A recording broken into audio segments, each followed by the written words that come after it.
It starts softly, like an old memory that never fully left the air. A hill, not so large, but enough to draw the shape of a round curve under a blanket of grass. There are flowers here, small, white, steady against the wind. The morning smells of clean soil and distant rain. Birds shift along the roots of old oak trees that lean close to the ground, as if they are listening to the quiet hum of the earth beneath them.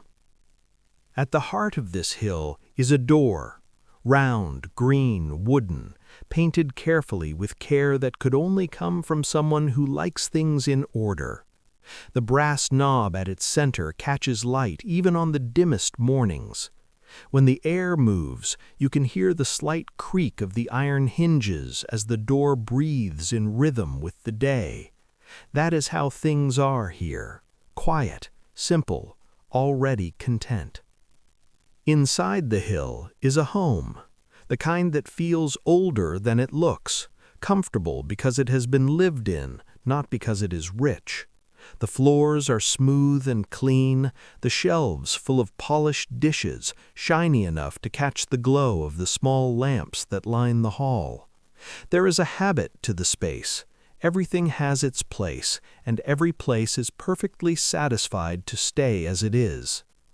This is the home of Bilbo Baggins, a hobbit who likes his peace the way others might like gold or song or adventure.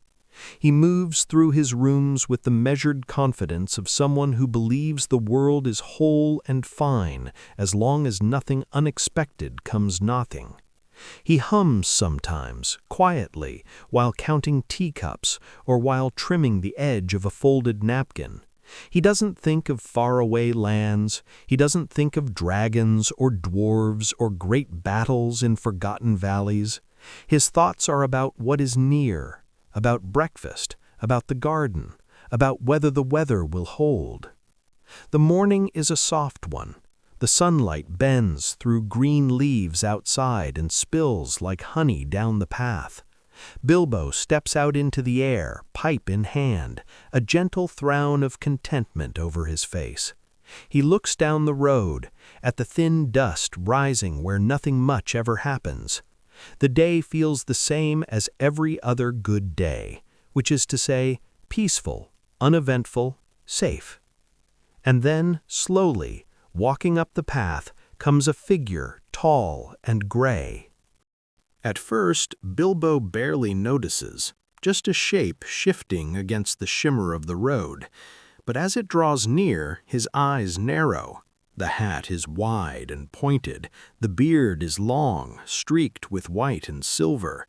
The staff that leans against the man's shoulder looks carved from some tree that might have seen older days than any in these parts. The man smiles when he's close enough to see Bilbo's politely nervous expression.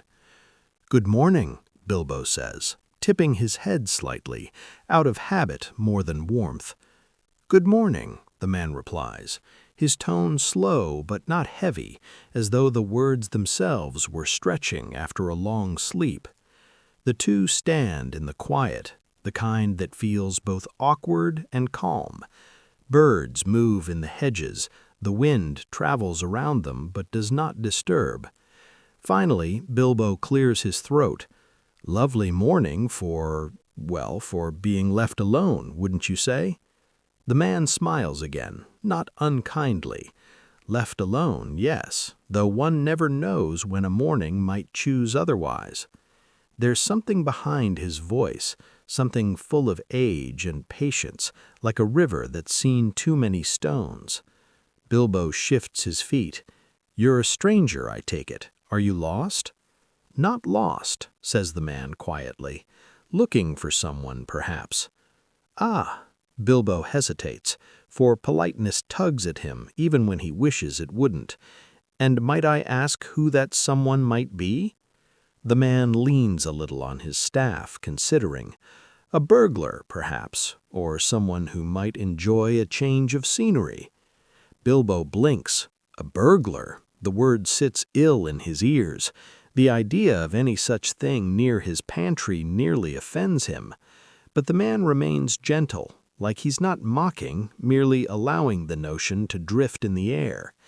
"Well," Bilbo says, collecting himself, "I'm sure there's no one like that around here." The man doesn't argue. He simply nods, smiles faintly, and draws the shape of a sign, almost lazily, on the green door with the edge of his staff. Bilbo watches, uncertain. Before he can speak, the man has started down the road again, leaving the faint scrape of his staff against the stone behind him. Bilbo exhales after he's gone.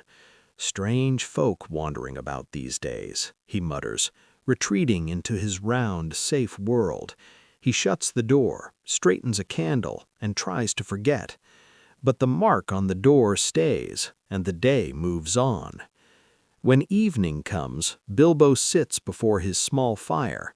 The kitchen smells of bread and newly cut herbs. He pours himself a cup of tea and lets his thoughts drift. His head nods, his eyes grow heavy, so he nearly jumps out of his seat when there's a sudden knock. He opens the door. There stands a dwarf, short and solid, with a beard braided into tidy strands. The dwarf bows lightly and steps inside as if expected.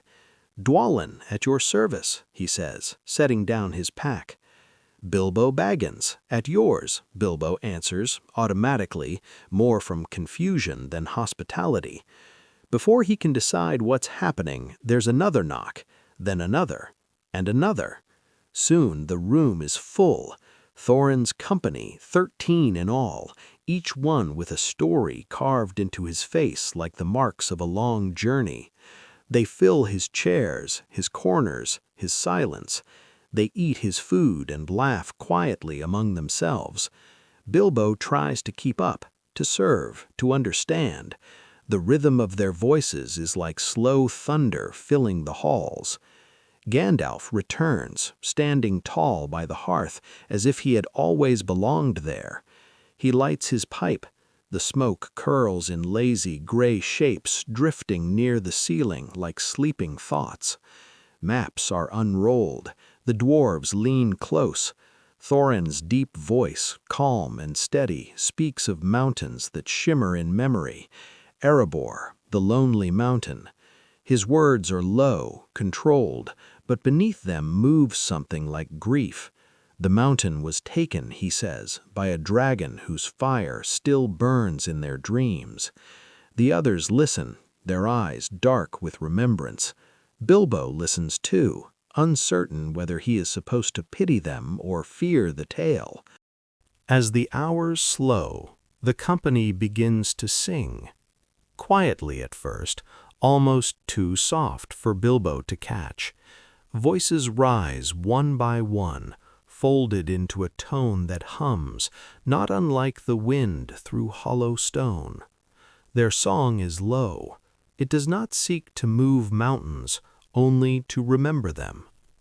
Bilbo feels something shift inside, small and fragile, like a candle flame caught between fingers. When the song fades, the room is quiet.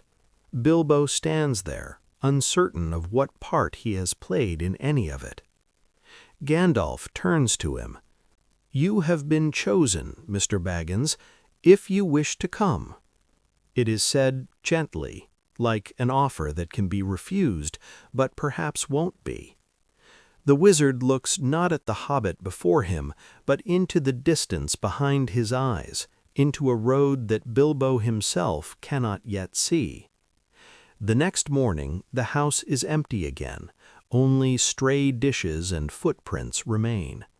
The sunlight filters through the curtains in narrow bands. The world seems unaltered, though something faintly different hums beneath the stillness.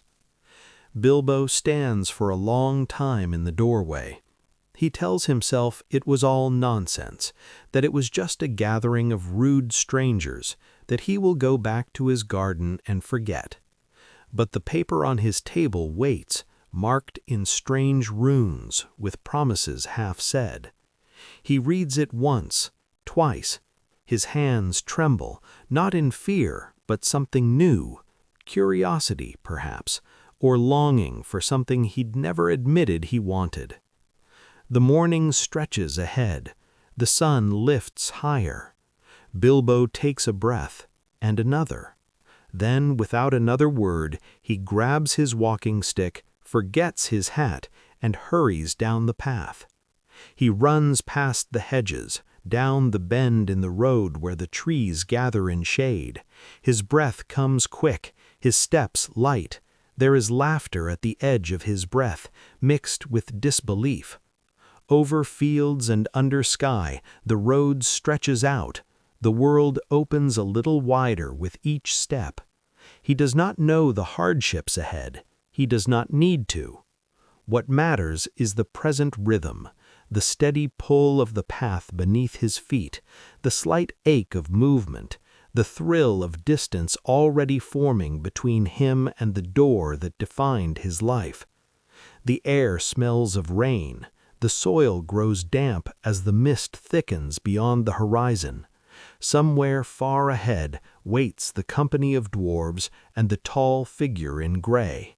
But for now, there is only the sound of a lone traveler walking softly through the morning. The path bends, the dust lifts, the hill behind grows smaller, gently swallowed by the calm folds of the valley. Bilbo does not look back, not yet. The road is quiet, and that quiet, though strange, no longer feels wrong. The morning has grown wider.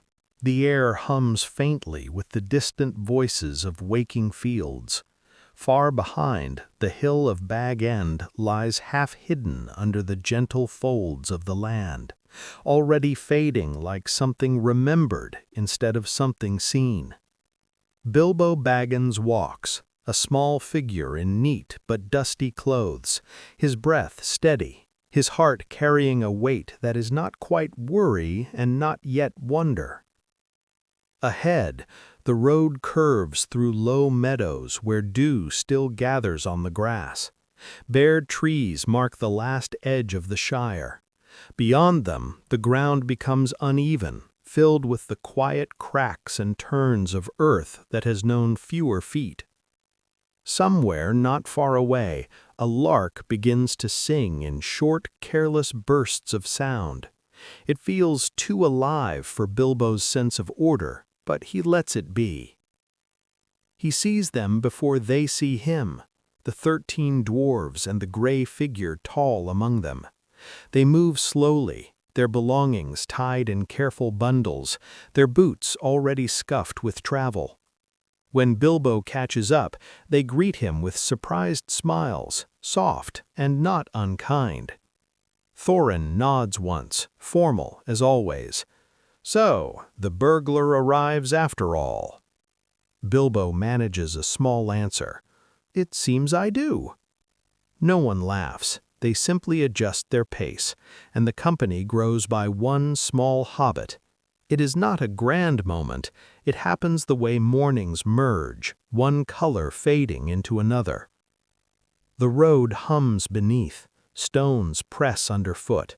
The smell of damp leaves begins to rise as they follow the bend of a small stream that follows them back.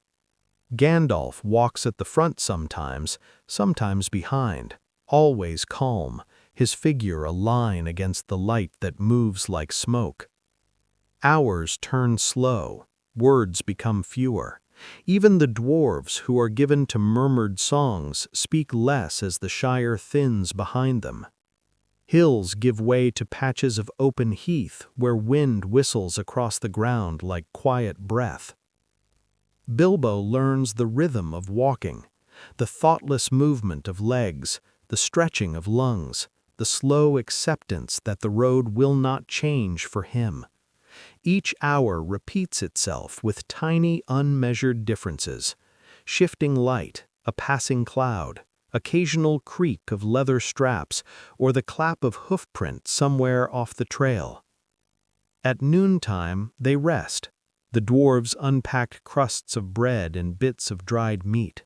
Bilbo sits apart on a stone, nibbling carefully, watching the sky lean overhead.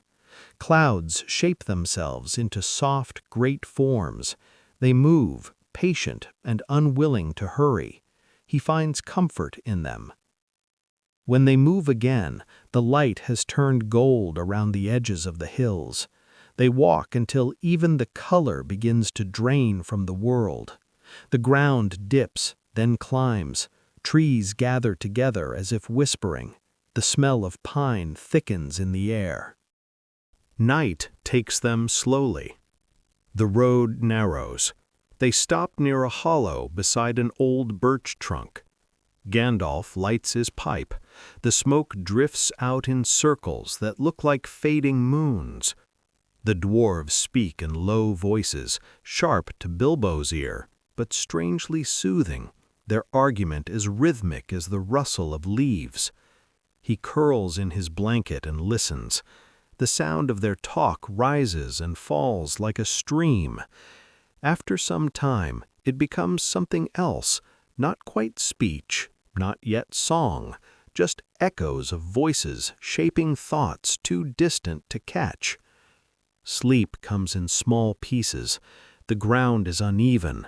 The night is cool and full of strange noises, the cry of something wild far off, the tiny hiss of insects near the embers.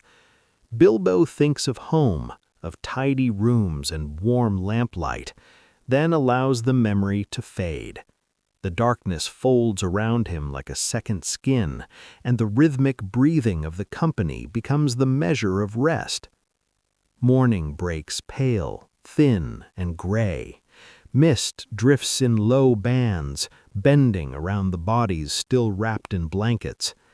Gandalf is already awake, watching the east. His eyes catch the faint shimmer of sun beginning to return. He touches Bilbo's shoulder once, not to wake him fully, only to remind the hobbit that he is still here, still part of this slow, collective movement forward. They walk again, through land that grows rougher. Grass gives way to stone and tufts of hard weed. The wind carries fewer scents of fruit and more of raw, clean air. Sometimes Gandalf leaves the path to scout ahead, returning hours later with news that sounds more like weather than instruction. The dwarves accept it. Bilbo learns to. They cross a small wooden bridge. Its boards moan gently under their weight. Beneath it, water glides so quietly that it looks motionless. Bilbo stops halfway and peers down into his own faint reflection, distorted by soft ripples. He hardly recognizes the face that returns, a little older, a little more uncertain, caught between comfort and curiosity. The company calls from ahead, and he turns, stepping quickly to close the distance. By evening, the land has changed again. Trees lean close, sheltering hollows and darker corners.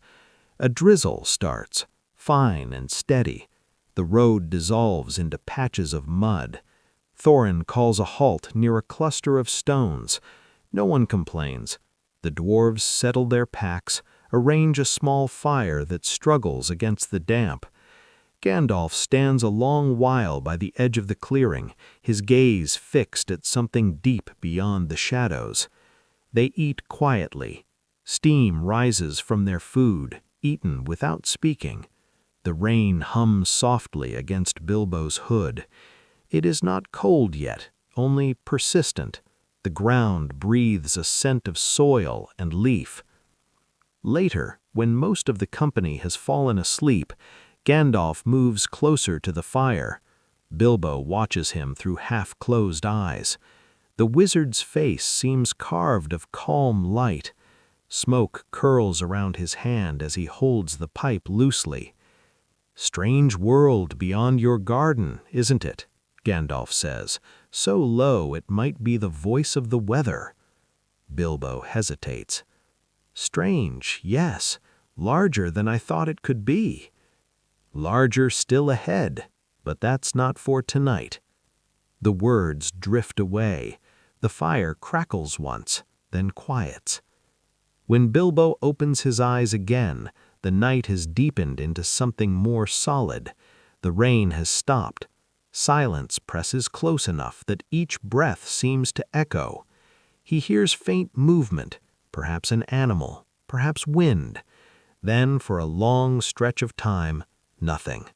He falls back into sleep that feels more like sinking than resting. Days fold into one another. They find rhythm in repetition. Walk, rest, walk again. The landscape stretches and reshapes itself. Rocks give way to low ridges, ridges to valleys where the sound of water returns. Through it all, the group holds its quiet pace. Once, near mid-morning, Bilbo stumbles across a patch of wildflowers clinging to a crack in the stone. Their color is almost gone, faded to soft gray-blue under the thin light. He kneels, touches one gently, then rises without comment. The dwarves do not notice, but Gandalf, looking back, seems to understand and nods faintly. By the 5th day, they reach a small forest edge. The trees stand twisted and close, branches fused above in dark woven nets. It is different from the open hills of home. Each step between trunks feels like a step into the held breath of the world. The path continues into shadow. The company hesitates. Even Gandalf, for a moment, stands still. "We'll pass through by sunrise.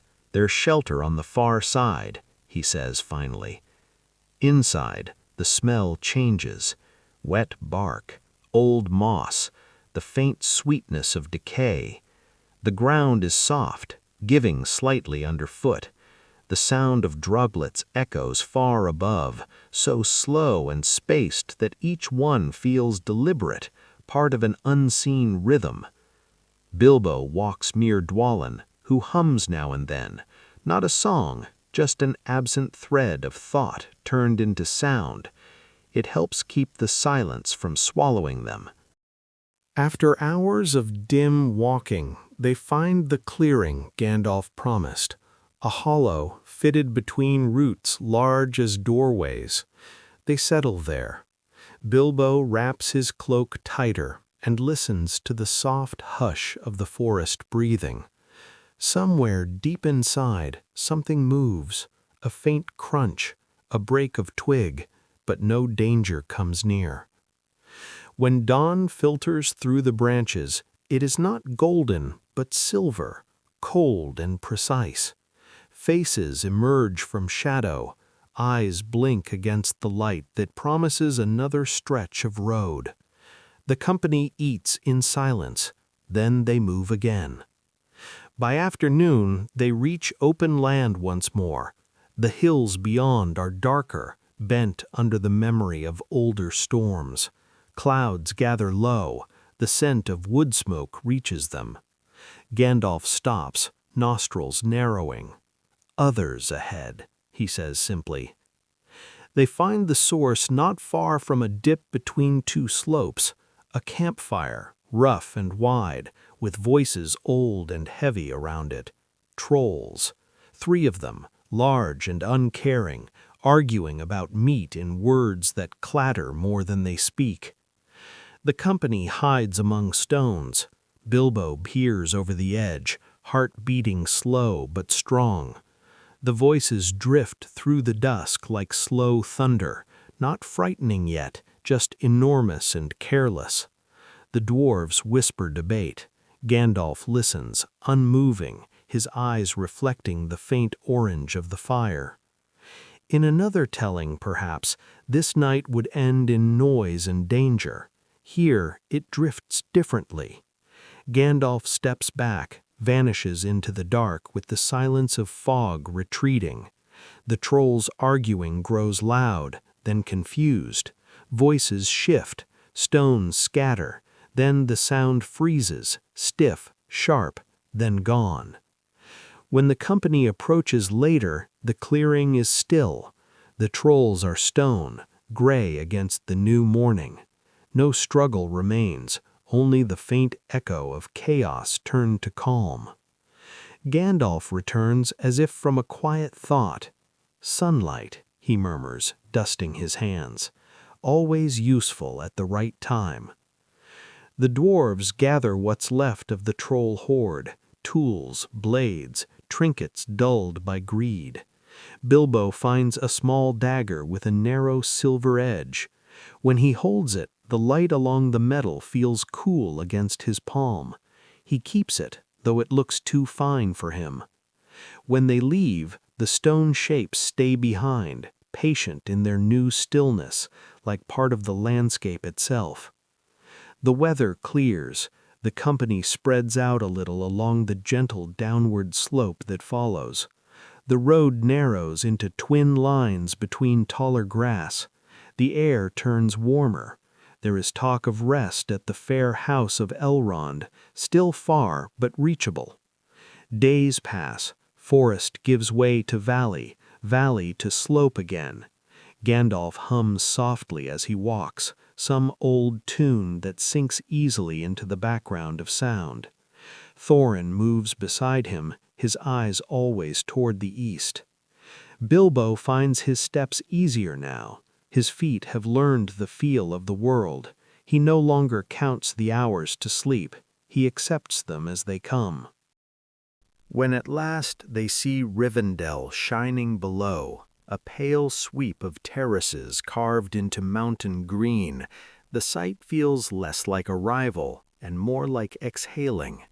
The valley hums with water and stone. Light glides across it in quiet layers, breaking yet never loud. Elves watch from the bridges, their movements deliberate, graceful as drifting leaves. They greet the travelers with words that fall soft, like wind over water. The company follows them inside.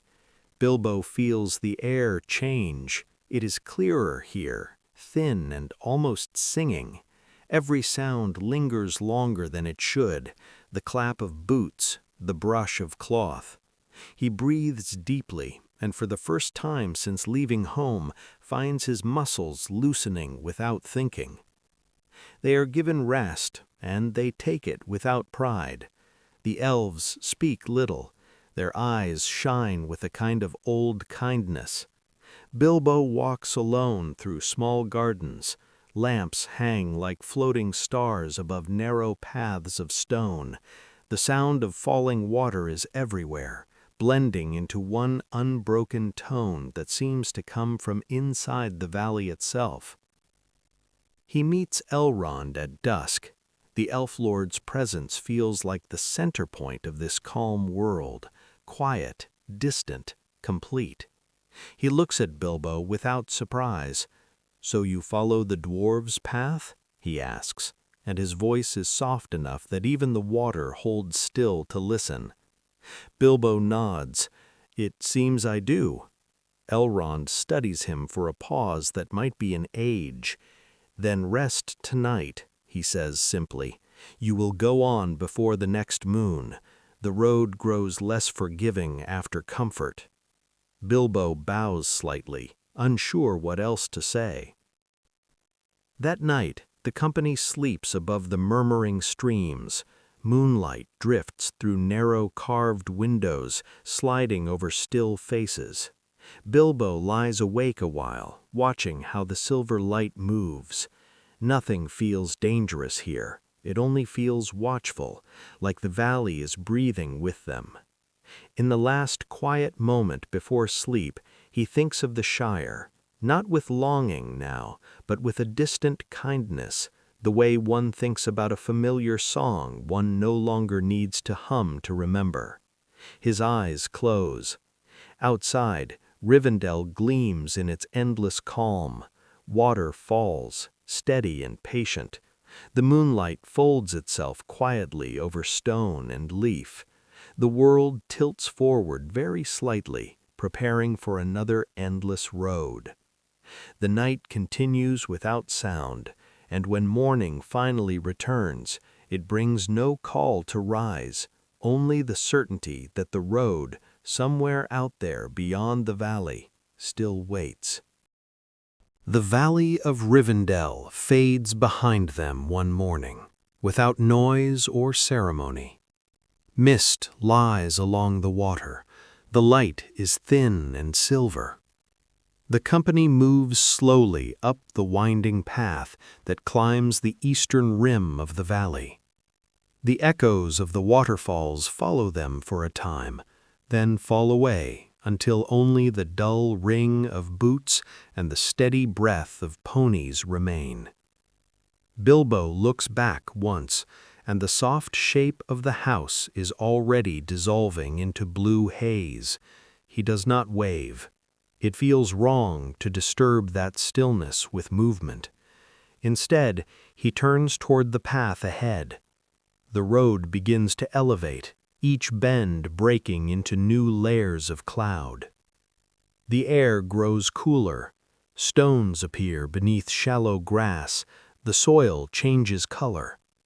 The mountain line ahead is huge but patient, folded like a sleeping creature against the horizon.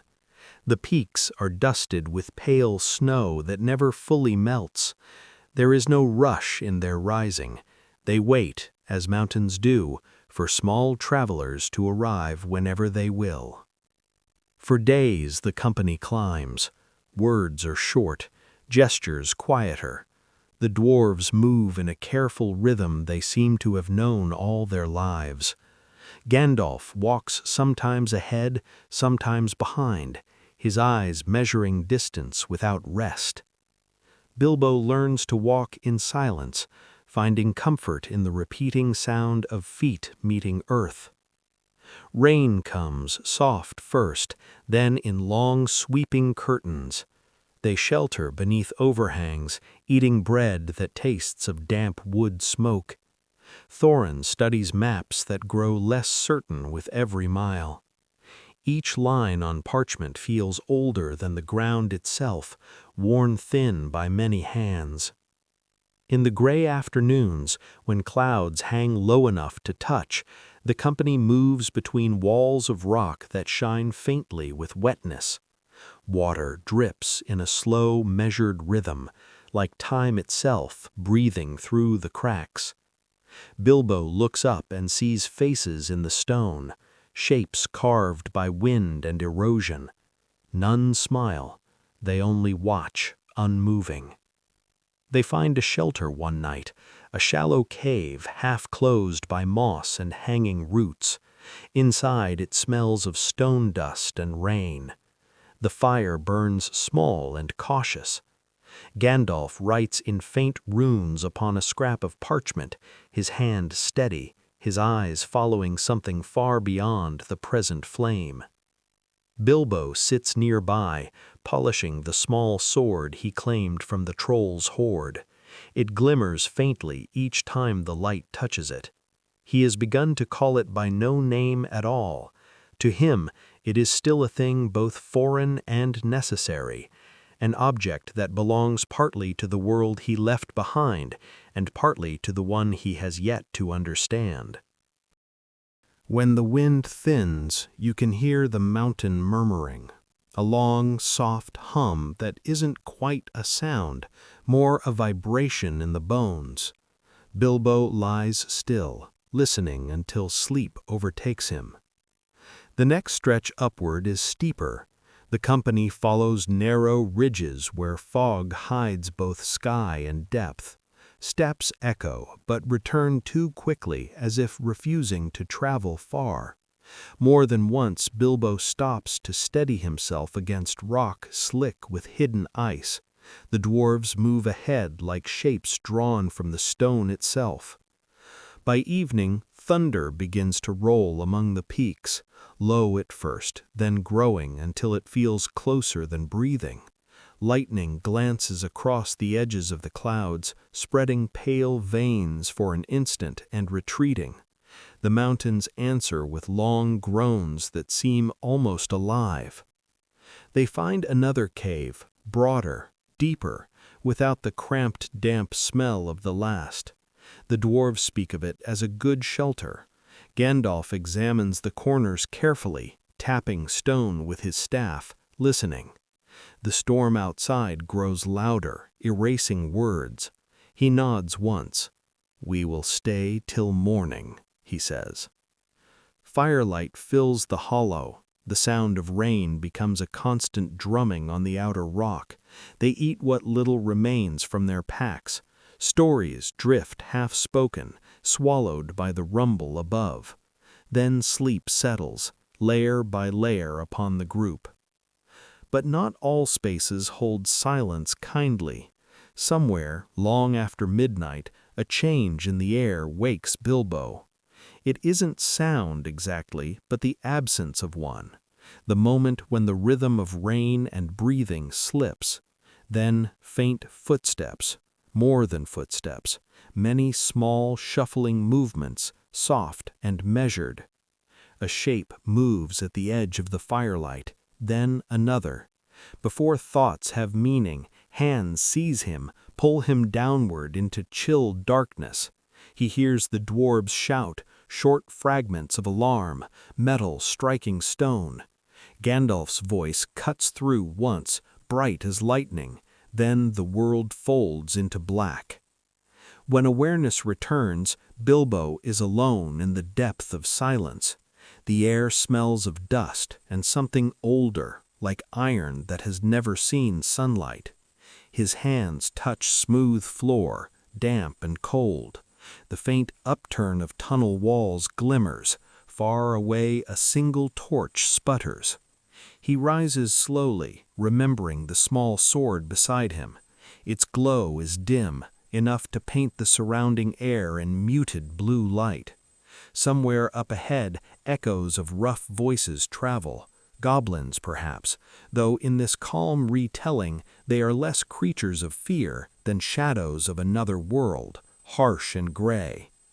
He moves quietly, following the distant sounds, not out of bravery, but instinct, because staying still feels more dangerous than walking. The tunnels branch like veins, each turn leading deeper. Water runs along channels cut by ages. The light from his blade trembles. Soon the noise grows louder, a gathering of voices, uneven, complaining. Peering around a corner, he sees a cavern filled with shapes hunched around great fires. The dwarves are there, bound but unharmed. Goblins move among them, their eyes narrow slits shining with dull reflection. On a high ledge stands a figure larger than the rest, snarling orders in a language that breaks more than it blends. Bilbo holds his breath. Then another light pierces the cavern, a white flash that is not natural flame. A voice follows, deeper, resonant, certain. Gandalf. The fires flare, then collapse inward. Darkness swallows the uproar. Screams echo, then fade into the mountain's long silence again. When Bilbo blinks against the sudden darkness, the space is empty. He calls out once, softly. No one answers. He follows where the air seems fresher, his hands tracing along jagged stone until a narrow passage opens upward. He crawls, climbs, slips, continues. The weight of earth presses from every side, but ahead there is a faint smell of open wind. And then his hand brushes something small and hard on the ground. A ring. It glints faintly in the half-light, a simple band shaped from unknown metal. There is no sparkle, no mark, just a circle, cool against his skin. Bilbo pockets it without thought at first, the way a traveler might pick up a smooth stone for company. There is no music, no omen, only the quiet acceptance of possession. He continues upward until his path widens once more. The air shifts again, damp still, but touched now with the breathing of another presence. A soft splash, a scrape. Out of the dark approaches a shape smaller than expected, thin, pale, eyes large and uncertain in their brightness. It hums to itself, words broken into murmurs. It does not look monstrous, only displaced, half here and half forgotten. Bilbo stays still. The creature drifts closer, peering. In the faint glow of Bilbo's sword, the water behind it trembles. They study each other across the space between light and shadow. Then the creature speaks, more a hiss of thought than sound. What has it come to find? Bilbo's mouth opens, but no word fits. The silence afterwards feels heavy, but not threatening, only old. There follows the quiet exchange of riddles, soft voices in a cave where sound barely dares to move. Each question rises, hangs a while, and drops like a pebble into unseen water. Bilbo's answers come slowly. The creature's eyes gleam with amusement that never breaks into cruelty. Time becomes thin. Perhaps an hour passes, perhaps several. The last riddle slips almost by accident from Bilbo's tongue. "What have I got in my pocket?" And the air changes entirely. The creature grows still. Its voice falters. Something lost has been found, though Bilbo does not yet know it.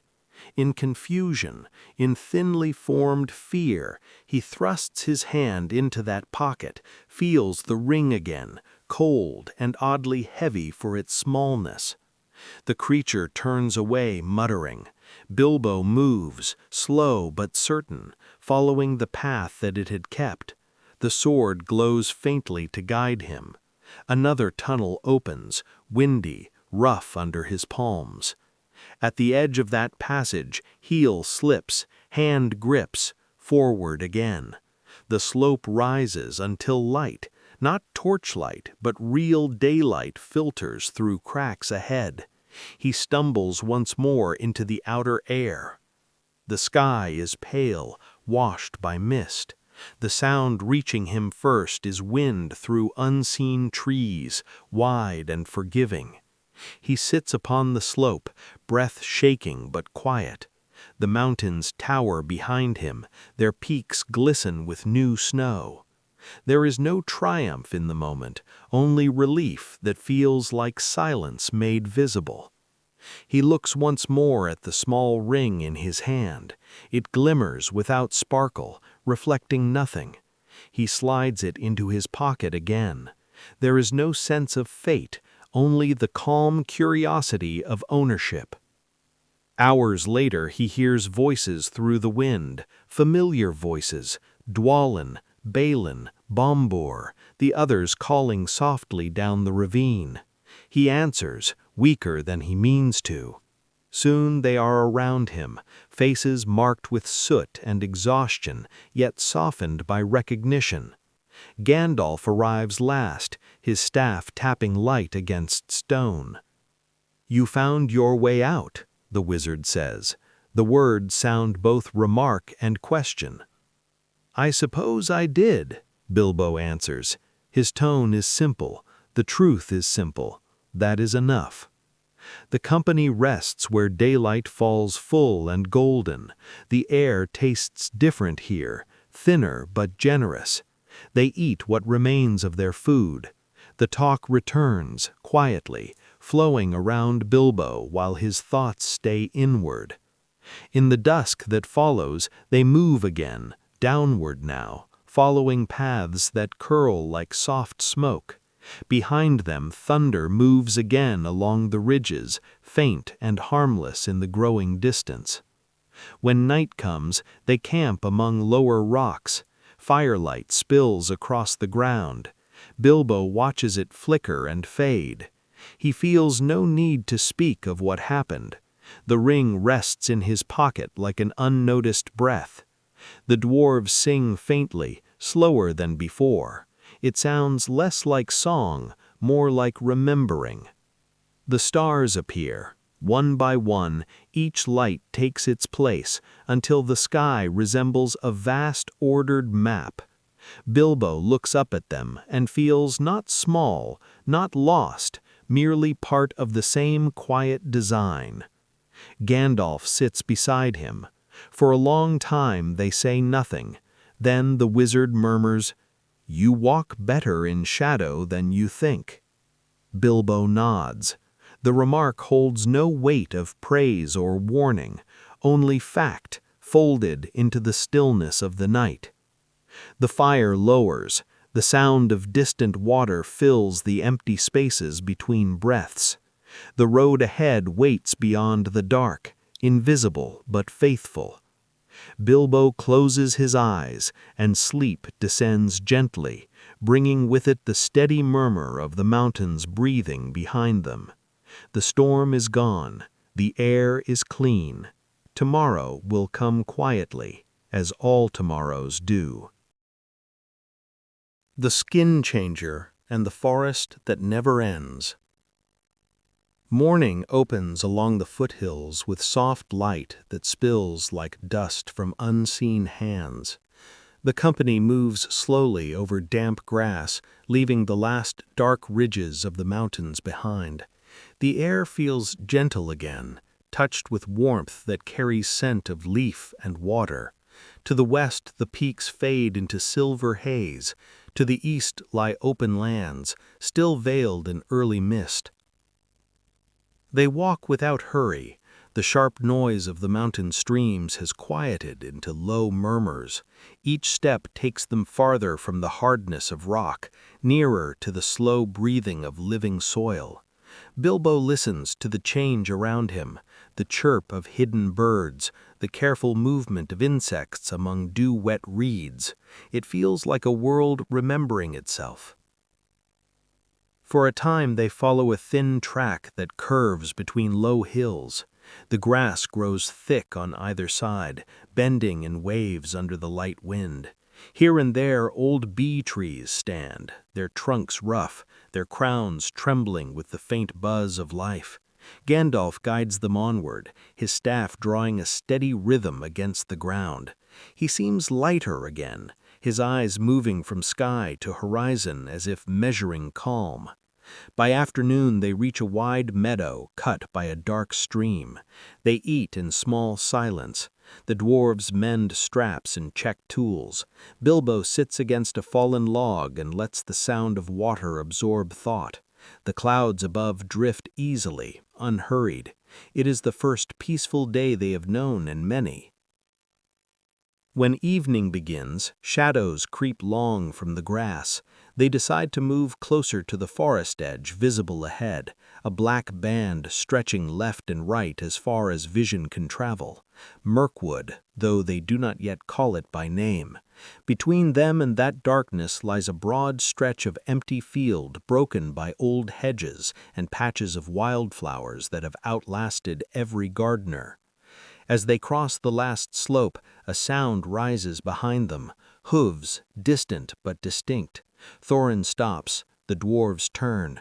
Out of the fading light gallops a shape larger than man or pony, fur catching the earth like burnished bronze. It passes close enough that the earth shakes. The figure atop it, or part of it, is blurred in the half-light, too large to be only beast, too wild to be only man. In a moment it is gone into the dim curve of the hills.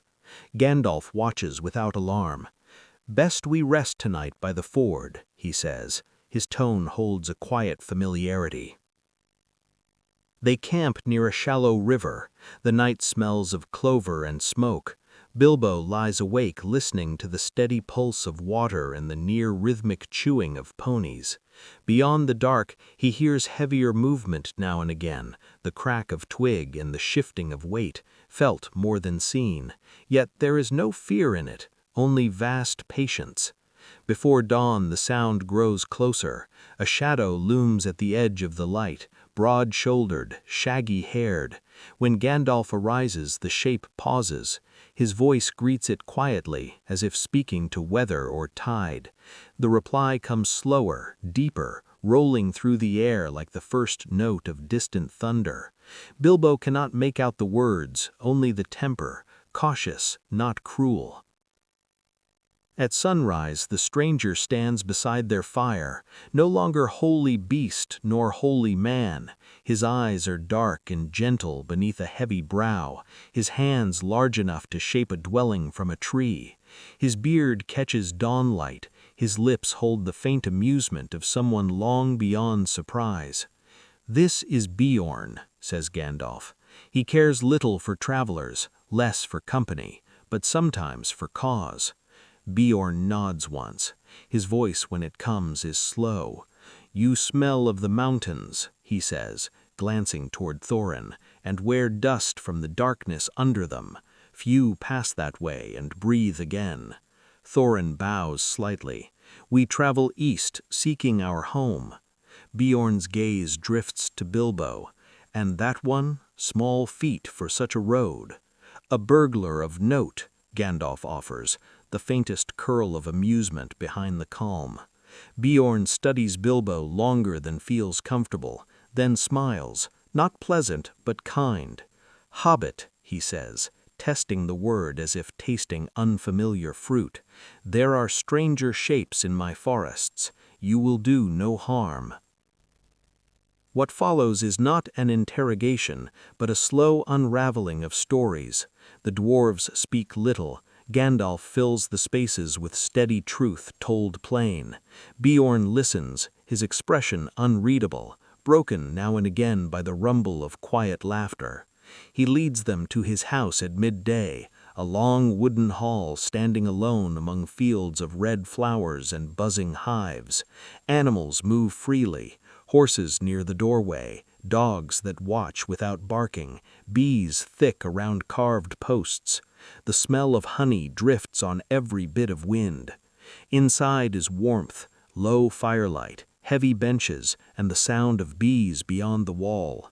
They eat fresh bread and thick cream. They drink pale beer sweet enough to soothe their throats raw from mountain air. Beorn speaks little during the meal. Only afterwards does he stand and say, "Stay here tonight. Tomorrow I'll show you the way to the forest path. After that, it is your own road." The night at Beorn's hall is long but harmless. Bilbo dreams of rooms filled with humming and the warm pulse of wood beneath his hands. Once he wakes to hear heavy steps outside.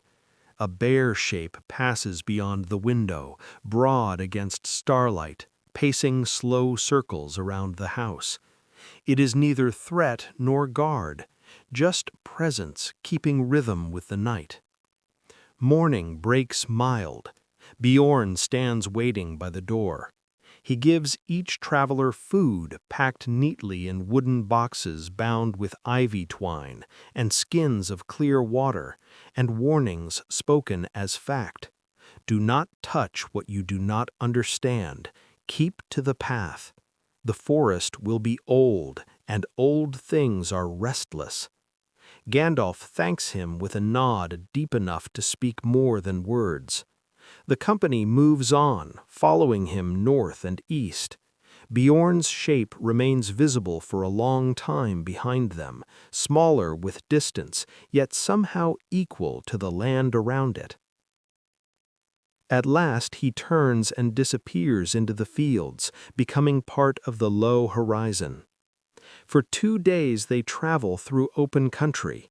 The ground slopes gently downward, and the shadow of the forest ahead grows broader, darker. By the second evening it looms before them completely. Trunks rising close together, branches locking overhead like ribs of some vast creature that never breathes. The air already feels different here, cooler, touched by resin and age. They camp one last time outside its reach. Their fire flickers uncertainly, as if afraid to shine too near that darkness.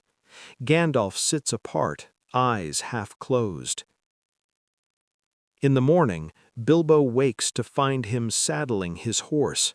"You're leaving," Thorin says, not quite as question. "For a while," Gandalf answers. "Your road runs through shadow for many days. Mine runs alongside for now." He turns to Bilbo. "Courage comes quietly," he says. "Listen to it when the forest will not." Then the wizard is gone among pale mists rising off the meadow, staff tapping an even rhythm until sound fades. The company stands before the entrance of Mirkwood. The edge is abrupt, sunlight stops as if afraid to cross. They step beneath. The change is immediate. The air cools, light dissolves into green-brown gloom. The smell of pine and damp leaves folds around them. The path winds narrow between trunks wider than houses. Every sound shifts toward softness. Boots on thick moss, the whisper of insects, the occasional fall of something unseen among distant branches. Time slows here. Afternoon and morning share the same color. Meals happen by habit, not by sky. They mark days by the weariness of limbs rather than movement of sun. Conversation shrinks to murmurs. Thorin counts steps. Bilbo watches light patterns on tree bark, noticing how none repeat exactly. At night they light small fires, their glow swallowed quickly by darkness. The dwarves sleep uneasily. Bilbo dreams of endless corridors made of wood instead of stone. When he wakes, it is often to silence heavy enough to press against the ears. On the third day, the path grows uneven. A slow drizzle begins, but never gathers to rain, hanging like breath among the leaves. It leaves the hair damp, the weapons slick, the ground faintly glistening. They walk still. There is no other choice. Once Bilbo thinks he hears distant laughter, high, almost musical, but when he pauses, only the drip of moisture answers. Another time, a faint line of light appears between trunks, far away like an open door. When he blinks, it is gone. The sixth day finds them weary beyond words. The way ahead twists, and some trees bear webs thick as cloth. The air grows sweet in an unpleasant way, a scent that lulls and slows thought. They tie themselves together by a length of rope to keep from losing one another. Soon speech drifts wholly away. Each traveler becomes motion moving through shade. Bilbo begins counting heartbeats to know he still moves. 1, 2, 3. Pause. Then again. The forest watches. It does not move except in sighs. Night returns often before expected. The fires fail to catch easily. Hunger grows. The food from Beorn's boxes dwindles. The dwarves chew more air than meal. Thorin says little, eyes distant. Bilbo finds that he sometimes thinks of home without pain. The idea of comfort becomes only an image, a round door, a table waiting, the smell of clean cloth, and whatever longing might once have lived there has softened into something weightless. On the 11th day, they stumble into a patch of light. It filters down from a break in the canopy, thin and trembling, yet bright enough to startle them. They rest there while insects wander across the warmth. Some of the dwarves doze, others simply stare upward as if uncertain what color the sky used to be. Beyond this pause lies deeper dark. The path narrows further, whispering grows more present. Once Bilbo sees eyes reflecting faint green glimmers high among branches. They blink slowly, without menace, curious, tired, unknowable. He walks on. As days stretch uncertainly forward, Bilbo begins to notice that he no longer measures time by fear. The silence has changed him. He moves more quietly, breathes with the forest instead of against it. The sword at his belt carries dull light even when unused, a comfort of form more than weapon. When at last they reach a stream running black across their road, they stop. It flows thick and soundless, as if time itself has congealed. They build a makeshift bridge of fallen trunks. Crossing is slow. One pony stumbles, its packs drift away, swallowed by current before any can reach them. The company watches until ripples vanish. No one speaks for a long while. Beyond the stream, the path rises slightly, and the smell changes again, from rot to resin, from closeness to faint openness. The trees thin, distance hints through them, faint stripes of lighter air. That too feels uncertain, hope perhaps, or memory of hope. They walk until they can no longer tell whether they chase day or night. The forest's breathing remains constant, endless, like the heartbeat of the world itself. When they finally stop to sleep, the ground feels almost warm beneath the moss. Bilbo lies with eyes half open, listening to the murmur of unseen life, beetle feet, dripping sap, the remote croak of something amphibian, all folded into one seamless sound that both surrounds and cradles him. He thinks of Gandalf's words, "Courage comes quietly," and realizes that in this unchanging twilight, quiet is the only thing that exists. He exhales and lets the stillness fill him until thought no longer separates from dream. It begins again within the same shadow where sleep never quite ends. The company wakes slowly, as if drawn upward by the faint hum that passes through roots and soil. Mirkwood at dawn looks almost the same as Mirkwood at dusk, still, spare, peeled from color. Leaves above hang motionless, except for the smallest vibration that could easily be breath. The fire has died into ash. When Bilbo stands, his feet sink softly into moss dark with dew. There is no sky here. What light exists comes from nowhere, a uniform dimness that lets them see only as far as a few paces. The air smells of wet bark and distance. They eat what remains of their food, small crumbs of honey cake from Bjorn's stores, now dry and crumbling. Dwalin measures portions with quiet fairness, saying little. None complain. Their bodies have learned the weight of exhaustion so thoroughly that it feels normal now.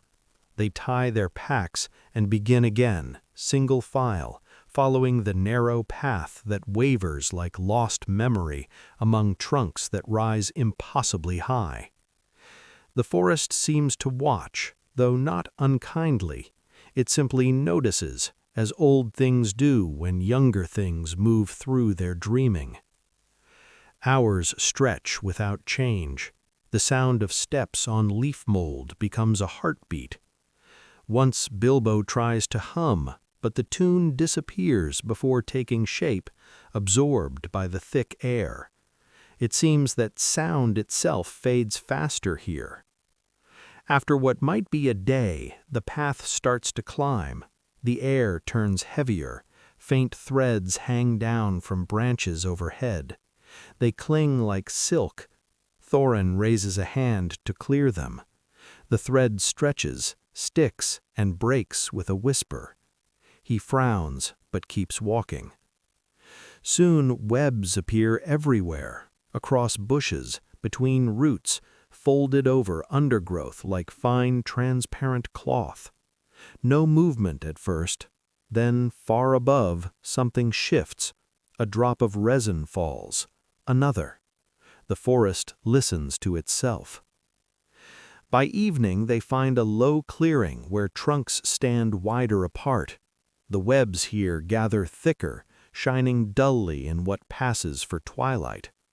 Bilbo touches one. It trembles, giving off a faint sound, almost a note. He pulls his hand away slowly. Sensible fear stirs somewhere, but even that is heavy and quiet. When darkness comes full, they attempt a fire, but no flame lasts long. The wood smolders reluctantly. The air feels thicker. Bilbo lies among roots, half asleep, half waiting. The calm around him deepens until it is nearly another form of sound, low and constant. Then movement, soft and deliberate among the branches. Shapes descend, thin, almost weightless, threads sliding behind them. Great spiders, gray-white under faint light, their bodies moving with patient order rather than violence. Bilbo feels the space close in as webs lower around sleeping dwarves. It happens not quickly, not loudly, but like mist rolling downhill. He raises his small sword. Its glow spreads a pale circle that touches silk and dark limb alike. The nearest spider hesitates, its many eyes reflecting blue light. Bilbo moves carefully, cutting one thread, then another. The motion is slow, steady, each slice releasing faint sighs of breaking fiber. Thicker ropes drop away. The spiders retreat with almost polite caution, fading upward into dark. When the last strand falls, the dwarves wake, confused but unharmed. No fight, no chase, only the hush returning, as if nothing had broken it. Thorin looks upward once, then lowers his gaze. We move. His voice carries no anger, just conclusion. They walk after that in nearly complete silence. The webs grow fewer. The air thins a little, though the darkness remains. Bilbo feels lighter without knowing why. Perhaps danger, even when silent, once past leaves behind a small clearing in the spirit. The next change comes as a faint light somewhere ahead, a steady underglow, silver on green. They follow it and find themselves before a line of fading lanterns hanging between trees. The shapes that move beyond are taller, slender, built of calm motion. The elves of the wood watch without confrontation. Their language flows like water withheld behind stone, tones low, words mild but distant. Thorin steps forward. We seek food and road. One elf replies with measured politeness. They indicate a direction deeper into the forest. Bilbo hears the sound of doors opening, timber against timber, soft, and they are ushered through passages grown rather than built. The halls of the wood elves breathe in half-light. The air carries faint scent of pine and river. Water glides through narrow channels along the floor, glassy and slow. The company is led across small bridges to a chamber bound by woven roots. There they are asked questions in tones more curious than harsh. Thorin answers briefly. The guards listen without reaction. Minutes pass like hours. Then the elves nod and depart. The company is left in a quiet enclosure not meant for punishment, not yet for comfort. They rest again, uncertain whether they are guest or captive. Bilbo, too, wakeful for stillness, explores what he can. Walls curved like living bark, faint green veins of light moving through them. A ceiling drips occasional pearls of water that vanish upon touch. The air itself seems to pulse lightly, echo of unseen music. Time softens. Meals come and go, quiet attendants leaving bowls of cool fruit and transparent bread. The elves speak little. Thorin becomes withdrawn, his face turned inward toward thoughts of mountain and exile. Bilbo senses the weariness among them accumulate like slow dust. One evening, or what might pass for evening here, a sound of deeper water rises. They follow small escort bridges downward until they reach an opening where pale light meets dark current. Here runs the underground river. The air smells clean again. Bilbo watches while the elves load barrels, empty, sealed, floated gently one by one toward wooden channels cut into the stone. The craft of their movement is precise, neither joyous nor cold. His curiosity unfolds silently. When no one looks, he traces where the current leads, downward, toward a faint bend in the rock where blue light swims like reflection from the outside world. That night he lies awake and considers the feel of running water, the promise of movement after so much still ground. Something inner stirs, not rebellion, only alignment with flow. In the days that follow, the elves' patience with dwarves grows thin. Thorin is separated, the others confined by custom. Bilbo remains ignored, small enough to blend into corners. He uses that invisibility as shield, moving unnoticed, observing maps, tools, routines. Occasionally, the ring rests in his hand, heavy, ordinary, though he never uses it fully, sensing that secrecy here is better trusted to silence than to magic. When chance finally opens, it comes gently. Flood tunnels are prepared again for night shipment toward the east. Guards leave when the bell of change sounds. Bilbo slips between shadows, guiding one dwarf after another to the smooth barrels waiting their turn. The water laps softly, indifferent. He helps secure lids, whispering instructions in tones more like thought than voice. None resist. Weariness plays its own kind of trust. When all are hidden, he pauses. The last barrel remains half afloat. He lowers himself atop it, steadying with both hands. The current pulls. The sound becomes thicker as the tunnel narrows. With slow inevitability, the barrel dips into darkness. The motion is neither fast nor wild, only constant, a deep humming beneath his body. He drifts. The water carries him through passageway after passageway. Sometimes he can see faint gleams above, cracks where moonlight or torchlight enters, sometimes full dark. The noise of rushing dimly resembles breathing. He loses count of distance. The smell changes gradually from mineral to leaf. At last, after what might be hours, a cooler wind touches his face. The pressure lessens. The tunnel widens, spilling its cargo into a broad river that slides through open air. Stars appear above, fragile but real. Bilbo takes a long breath. The sense of space returns like rediscovered memory. Around him, other barrels bob slowly, knocking together in mild rhythm. The night stretches vast and calm. He paddles with small motions toward one, listening for any sign from within.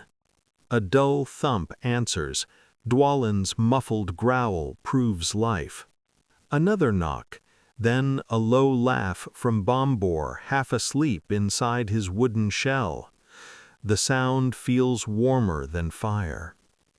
They drift until the current carries them against the far bank bordered by reeds and sand. The gentle grind of wood against stone is the only landing they need. Bilbo climbs out, soaked but smiling quietly. One by one the others emerge, slow, stiff, blinking under starlight. No cheers, only soft breathing and the faint disbelief that freedom can be so silent. The barrels empty of water, the group sits among reeds, letting the cool air dry their clothes. Behind them, the forest looms still, its black lattice rising against the night. Ahead, the river bends east toward hills and faint lights of unknown settlement. Above, cloud threads move in pale lines across a deep sky. They rest, and rest becomes sleep, each where he sits. Bilbo stays awake a little longer, watching reflections slide over the blades of grass. The sound of the river fills every empty space, not rushing, not still, just endless movement, older than all roads. In that sound is peace enough to erase thought. He closes his eyes. The forest has released them, but its quiet remains inside his breathing. The river and the mountain that waits. The night fades without notice. A thin gray line spreads along the horizon, turning the edges of everything silver. Mist clings to the reeds beside the river, so light that each movement of water breaks a shape and builds it again. Dew gathers on clothes and hair. The company wakes to cold fingers and gentle stiffness. No one rushes. The dwarves stretch their limbs, speak in low voices. Bilbo watches the slow process of morning drawing detail back into the world, the way the sand takes color, how the pattern on a stone grows visible again after darkness. The forest behind them remains quiet, vast, unseeing. It does not call them back. It only continues existing, deep within itself, like a dream that will not end, but no longer remembers the dreamer. They eat a little, mostly from what Bjorn had given, now nearly gone. The air tastes different here, open, touched with faraway salt the forest never knew. Across the water, between folds of mist, faint wooden shapes appear and vanish, docks, posts, platforms rising from the current. Gandalf is not with them. When Bilbo looks east, the road seems longer for it. But the dwarves' faces show a hint of purpose that saves them from despair. Purpose itself is enough. They gather the empty barrels once more, tying them together into a rough raft. It moves clumsily but steadily. The sound of water against wood is constant, small and endless. They push off, the current accepting their weight without comment, carrying them forward through a slow corridor of gray morning. The banks widen. Reeds give way to flat grass pressed by wind. Occasionally a bird rises, white against the colorless sky, its cry thin as string. The world feels larger again, and though hunger gnaws, it is a manageable emptiness, one that signals movement rather than want. All day the river flows with them. It bends south and east, smoothing into longer stretches. By afternoon, Bilbo begins to see reflections that are not clouds, perhaps the faint straight lines of dwellings, perhaps, or piers built from timber darkened by age. A distant bell drifts on the wind, slow, steady, unhurried, like a heartbeat spread thin across water. They reach Lake Town near twilight. Wooden walkways lead out from shore to hold the town above the lake's surface. Everything smells of wet ropes, tar and fish, an honest perfume of work and water. Smoke hangs low, flavored with pine and dampness. Lanterns bloom one by one along the bridges, small islands of warm color floating over the near black water. Voices move among them, careful and unaware, belonging wholly to this life between sky and lake. The company's raft touches the dock with a hollow sound. Guards approach, their torches painting slow arcs on the air. Thorin speaks first, quiet, measured. His name, when spoken aloud, changes the stillness. The words Thorin Oakenshield seem to draw a memory from the timbers themselves. The guards exchange looks, not fearful but thoughtful. They invite the travelers inward, and the lake accepts another set of footsteps into its rhythm. Inside the town, light moves everywhere. lanterns swinging gently from beams, reflections multiplying across water. The people of the lake are smaller than rumor would describe, ordinary as anyone who has learned work before words. They listen with curiosity as Thorin speaks of mountains and home, of reclaiming what was lost. The hall where they stand smells of wood smoke and cold stone kept near the hearth to dry. The master of the town, cautious and practical, studies Thorin with shrewd eyes. Bilbo watches the negotiation unfold like slow current around stones, one question, one answer, one silent agreement at a time.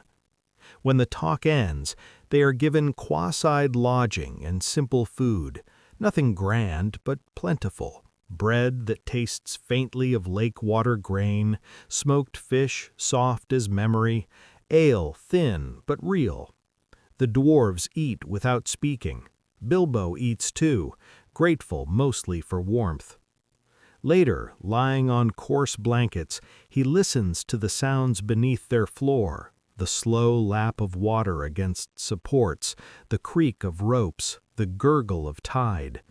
The tone of it holds nothing threatening. It is a conversation ongoing since the lake was born. He falls asleep before knowing it. Days in the town pass in subtle repetition.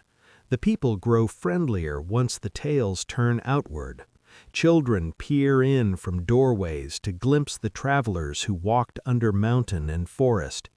Bilbo smiles softly at them, unsure whether to enjoy the attention or hide from it.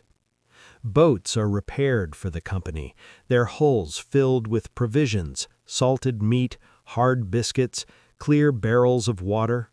Every act of preparation feels deliberate, slow, as if time itself has stretched to allow rest before resuming its long pull. Thorin stands often on a small balcony near their lodging, looking north where the lake narrows into river again. Behind that gap lies the mountain, though distance hides it most days in haze. When at last they depart, the town watches quietly. Some faces show hope, some relief. The oars dip smoothly. The boats, small against the lake's immensity, glide outward until sound melts back into the large hush of open water. The lake mirrors a sky newly clear, faint blue mixed with diluted gold. Waves break in ordered patterns. The wind rises, but only enough to give direction. It fills the breath with taste of cold iron and pine, a reminder that stone waits ahead. By evening, the outlines of steep cliffs appear beyond the narrowing northern edge. Mist curls there like smoke. The dwarves' voices drop into murmurs. Even Bilbo feels awareness sharpen. The river that leaves the lake sounds stronger, echoing between sheer rock walls where the sun no longer lingers.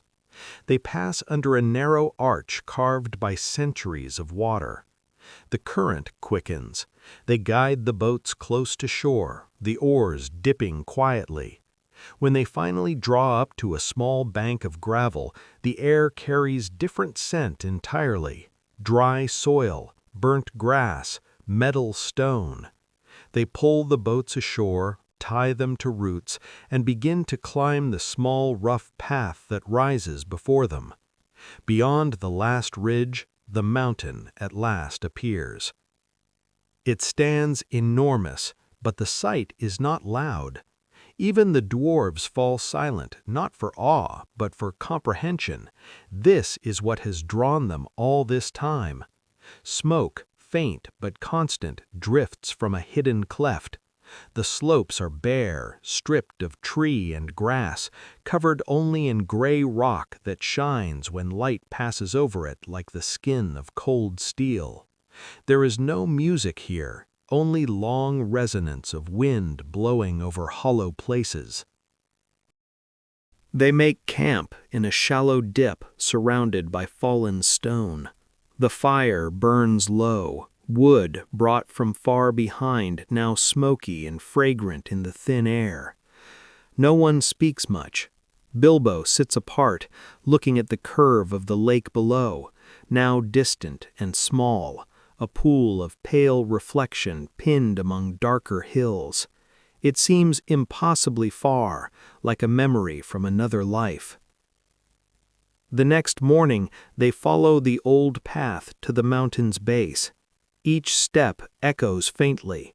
Old markings scar the stone, runic letters eaten by time, stakes of forgotten scaffolds still clinging to crevices. The main gate they seek lies north, half hidden behind a fall of gravel and moss. Its arch remains intact, carved with patient symmetry.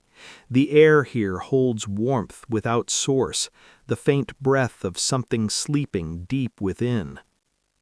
They do not enter. Instead, Thorin leads them to the western slope, where legends speak of a smaller door, secret and high. The climb takes most of the day. Hands scrape on stone. The wind grows thinner, sharper, filled with fine dust tasting faintly of metal. At last, they reach a narrow ledge. There, concealed by hanging ivy and age, lies a break in the wall, a door carved so precisely into mountain that it is nearly invisible unless one seeks it. Around its edges, faint runes glow when light touches them, the language of Durin whispered into stone before memory began. They set camp again. The sun moves behind the peak, drawing long shadows down the ledge. Here, time seems suspended. They speak softly, measuring words against echo. Even their anticipation carries stillness. Days of walking have trained them in patience that feels almost sacred. When night falls, stars gather above the valley. The lake below mirrors 20 small lights before darkness takes them. The dwarves sleep in turns. Balin writes small notes in half-voice, the scratch of quill barely audible. Bilbo stays awake, eyes on the pale outline of the door. He thinks of all the paths that have led here, the hill outside his home, the green door, the wizard's smoke, the forest breath, the unseen spiders, the quiet river. Each stage layered upon the next, until this ledge, this hush, this hint of something vast beyond stone. Wind hums softly through cracks, bringing smell of depth and faint heat. No dragon sound, no tremor, only promise. Bilbo does not know whether to fear or rest, so he simply watches as the moon edges above the peaks, slow and endless, turning the gray surface of rock into silver. In that still light, there is balance between hope and waiting, a pause so perfect that even the mountain seems content to delay its secrets. When Bilbo finally closes his eyes, it is not from fatigue, but from understanding that nothing more needs to happen tonight. The mountain breathes. The stars wheel. The company sleeps beside the unopened door. The world holds its breath with them, and the long dream continues. The Hidden Door and the Sleeping Fire. Morning opens thin and still along the ledge. Wind curls between cracks, drawing faint music from the rock. The company wakes slowly, each movement measured, as if afraid to disturb the deep illusion of peace that hangs over everything. The mountain stands above them, immense yet unmoving, its top veiled in drifting silver. There is no visible smoke now, only the smell of stone warmed by a sun too far to see. They eat a quiet meal, bread dense with age, water from a skin cool to the tongue. Words are scarce. The rhythm of effort, learned from long march and longer silence, has taught them to waste nothing, not even conversation. Bilbo moves softly among them, his steps muffled on dust. The wind carries the faintest sound from below, the lake's small waves breaking against unseen stone, rhythmic and patient. Everything feels suspended, waiting for a signal that may or may not come. By noon, the sun leans behind thin cloud. Balin studies the doorway again, running fingers over carved runes half buried beneath moss. Each mark gleams faintly when light touches it, yet never bright. They search for keyholes, hinges, any weakness. Nothing obeys them. The stone holds its secret with calm certainty. Thorin stands apart, gaze strong but inward. He does not speak except to direct small tasks, set watches, move packs, lay blankets in a line. After so many weeks of motion, the stillness feels heavier than the miles that came before.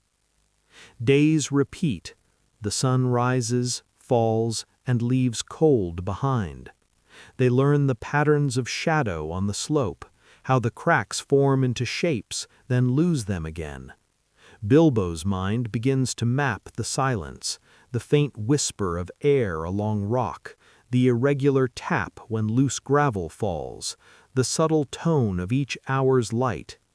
He discovers that waiting carries its own texture. It is not empty, but quietly full. At the evening of the third day, clouds lift briefly. The sun slides low, striking the cliff with a last level beam. Bilbo squints, watching. Something changes. A faint glimmer beside the runes, a line forming, not made by hand, but revealed by light. He calls softly. The dwarves gather. They watch as thin rays trace the edge of what might be a keyhole. For one suspended breath, the mountain seems to inhale. Then the sun's rim vanishes, and the mark fades back to plain stone. Balin exhales. Thorin closes his eyes. A sign, he says slowly, and proof that patience is the price asked here. Moonlight brings the next change, days later. The night is clear, deep blue behind sharp stars. The moon, nearly full, hangs directly opposite the cliff. Its light pours along the ledge, colder but stronger than fire. Bilbo happens to be awake, listening to the sound of wind curling through cracks when he sees it again, the faint line of a keyhole forming where none had been. He touches Thorin's shoulder. They rise together. The runes respond to moonlight, letters filling softly with silver glow, spelling words of entry older than the town below. Thorin's hands tremble as he fits a small wrought key shaped for this door alone. The metal slides smoothly, turns once. A low sound follows. Not loud, not frightening, only the sigh of stone remembering movement. The door shifts inward by a breath's width. Cold air spills out, dry and ancient, carrying scent of dust and something faintly metallic. They open it no further that night. It is enough to know it yields. When they sleep again, their dreams are full of gray movement and the idea of depth. Morning brings clarity. The door stands half open now. Mist bends around it. Inside stretches a narrow tunnel slanting downward. The air that drifts from it hums faintly, as if the mountain itself speaks, but too quietly to be understood. No one suggests entering at once. They prepare with deliberate calm, binding ropes, checking blades, leaving most belongings outside along the wall. Bilbo is chosen to go first, though the choice comes almost naturally, without argument. He tightens his belt and looks once toward the sky, pale and untroubled above. Then he steps inside. The first section is narrow, the walls smooth as if polished by long use or wind. The sound of his feet changes. What was once gravel underfoot becomes firm stone. The passage bends often, always downward. Soon the daylight fades to a thin ribbon far behind, and the glow of his small sword becomes the only proof of direction. The air warms slightly. Each breath carries the dry scent of iron and dust. He moves slowly, one careful step followed by another, his left hand brushing the right wall. Sometimes the tunnel widens into chambers filled with low hums, sometimes narrows again so that his shoulders touch both sides. The rhythm of descent is steady, a physical form of patience. At last he comes upon an opening broad enough to change the sound of air. He remains still, listening. Somewhere below, deep, deep down, a faint rumble sighs and stops. Not sound exactly, but presence. The mountain is not empty. He advances, small sword held low. The path leads to a vast hall filled by shadow. Stone pillars rise like tree trunks in darkness. Across the floor lie shapes indistinct and dull. Coins, broken armor, fragments of gold dulled by dust, enough to shimmer faintly under stray blue light. Treasure, unmoved for ages. It spreads outward like dry water until the far wall disappears into night. Bilbo breathes slowly.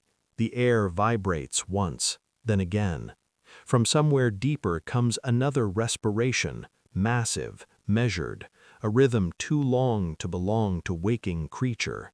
Smaug sleeps, though sleep here seems an inadequate word. It is more a state between existence and dream, where each exhale stirs small avalanches among coins. Bilbo begins to move. He walks lightly over mounds of metal shaped by years into natural forms. Every step releases a soft chime. He stops often, not from fear, but from careful listening. He feels how immense the chamber is by echo alone. The dragon itself lies coiled at its far end, a structure of curves and copper color, immense scales dulled except where faint ember light leaks through. The sight holds no terror in this narration. It is only vast and quiet, like a volcanic landscape frozen between breaths. Bilbo's heart adjusts to it, adopting the same slow tempo. He circles gently until close enough that details blur together. A ridge, an eye shut under weight of sleep, claws curled inward like stone hooks. He notes the patch of bare skin left unarmored near the great beast's side, and keeps that knowledge wordless in himself. Among the coins lies a single cup wrought of thin gold, plain but perfectly shaped. He touches it, feels its cool surface, then lifts it. The metal gives the faintest sigh as it leaves its place, sound of belonging interrupted. He turns back in careful steps, setting his feet where they had been, measuring each motion until he finds again the narrow path upward. At the first bend he pauses and listens, still nothing. Even the breathing behind him remains gentle. He reaches daylight without hurry. The dwarves wait, motionless on the ledge, as if the world depends on his eyes returning. He shows them the cup, quiet as offering. No shouts rise, only the deeper quiet that follows success no one dared plan too loudly. They study the object, each reflecting faint color of its surface. Under other tellings, perhaps joy would follow. Here it brings only recognition that now the mountain knows of them. The stillness thickens. Evening arrives slower, but heavier. That night, wind rises from the valley. It carries a sound unlike before, long, groaning, moving through stone rather than over it. The mountain shifts. Fine dust falls from ceiling to floor. No one speaks, yet all understand. Something below has changed position. Smaug no longer rests. When morning comes, the air has grown warmer, though the sky remains pale. They keep to the ledge until midday, listening to faint, distant reverberations that could be thunder or perhaps movement within. Then quiet again, total and deep. Bilbo ventures once more inside. The passage greets him like old breath, still and dry. He moves to the edge of the great hall, senses the emptiness immediately. The space that once held the dragon now feels larger, unfinished. Air still holds heat in pockets, as though the creature's mass has recently passed.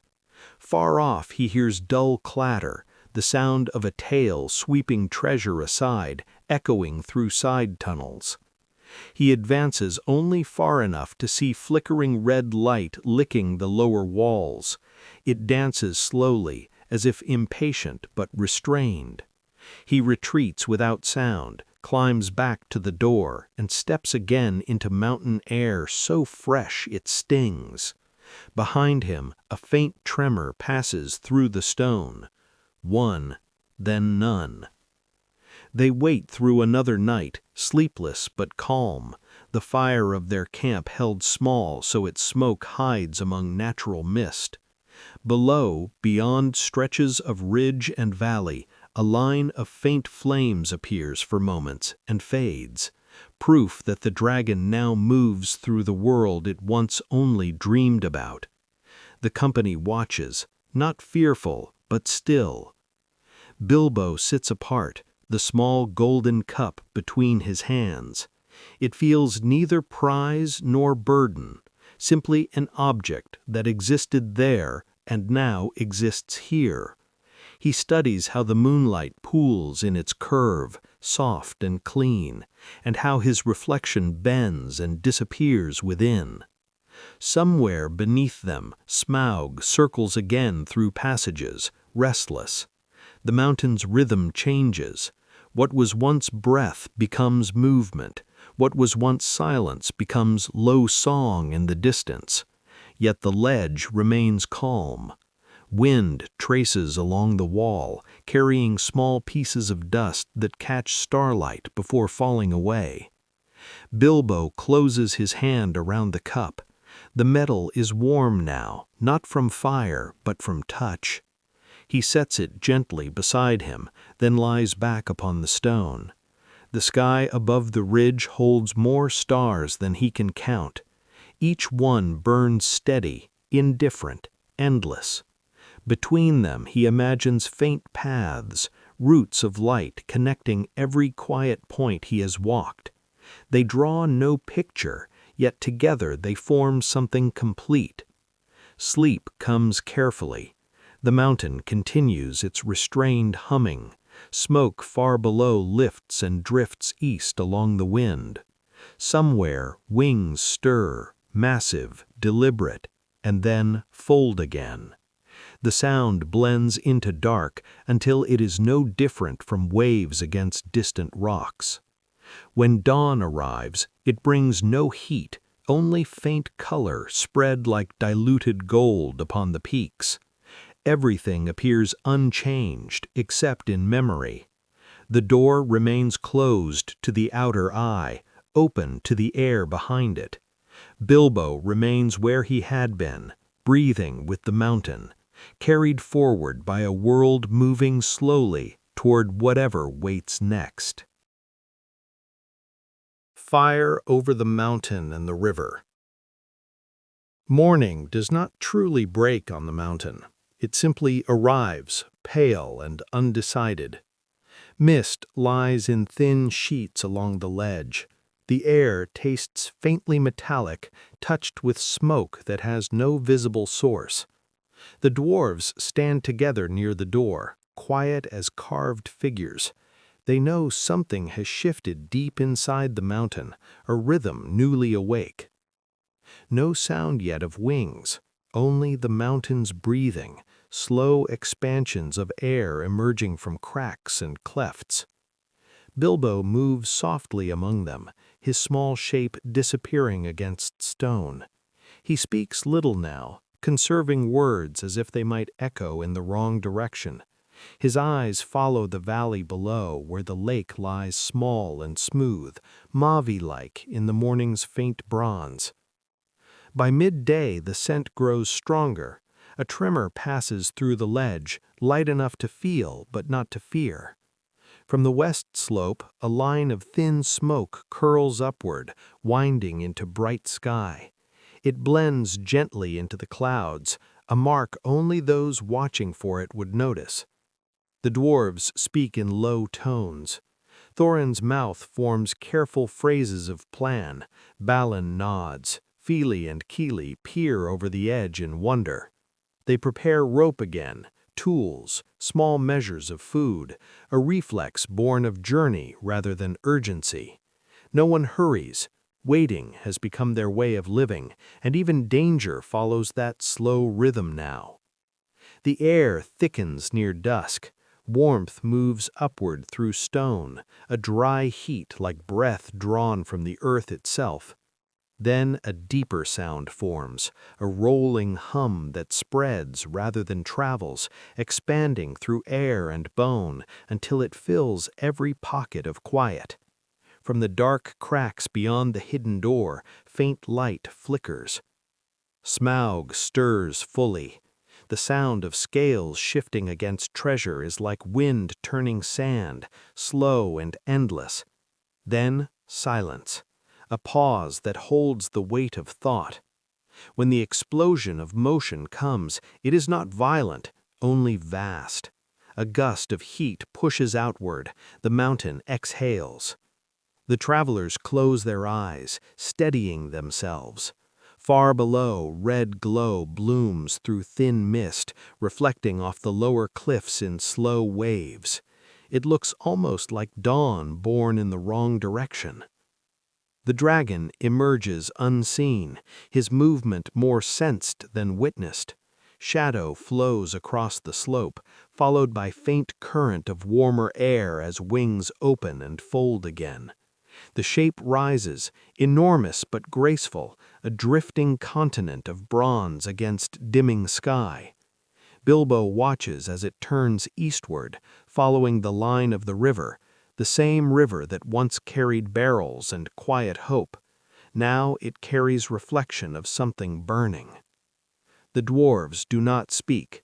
They stand together in the narrow wind, eyes tracking the distant spark that grows smaller. There is awe here, but it lives beside sorrow, not glory. They understand, without stating it, what lies beneath those wings. The town on the lake, made of wood and song, waiting under its patient lights. Night comes slowly. The valley, far beyond the foothills, begins to flicker. At first it might be thought the lake catching stars earlier than expected. Then the color deepens, spreading like dye through water, orange, then red, then gold, so bright it hums. No roar reaches them, the distance swallows sound, yet they know. Bilbo sits upon the rock, hands clasped, the warmth on his face soft but unreal. He has never seen destruction, and the calm version he witnesses now seems more like dream of fire than fire itself.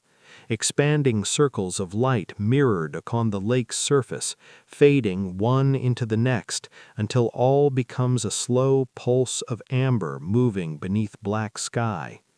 The beauty of it hurts in strange, quiet way. Behind him, Thorin lowers his head. The light paints his features in bronze, turning grief into patience. Around them, the mountain hums, echoing faintly with each distant brightness.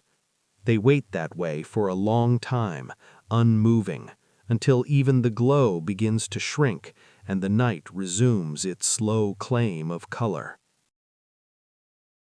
When dark fully takes the valley, stars reappear where moments before nothing could survive. Only a thin thread of smoke remains, stretching like a mark drawn too faint to matter. The cold returns with surprising swiftness. The dwarves build a small fire of their own, more habit than necessity. Its flame trembles in the wind that drifts upward from the valley, carrying scent not only of ashes, but of water, fresh again, cleansed by passage through ruin. They eat a little, more from need than appetite. No one asks aloud what becomes of the town. Each imagines something survivable, a few lights still burning on water, people moving as small figures between smoke pillars. The imagination comforts them, they do not challenge it with reality. Later, when they lie down upon blankets spread thin, Bilbo keeps watching the faint shimmer far away. It reminds him of candles seen through mist, multiplied by distance, unsteady but persistent. He closes his eyes and sees the same light behind lids, gentle and rhythmic. Sleep comes quietly, the kind that does not erase thought, but folds it inward where it can hum in time with breath. Morning brings strange calm. The valley looks almost ordinary from this height. Mist has returned to cover scars. The lake gleams silver once more, thin smoke unwound into atmosphere. The forest lines at its edge remain dark, still. Only birds fly oddly, in erratic, distant patterns.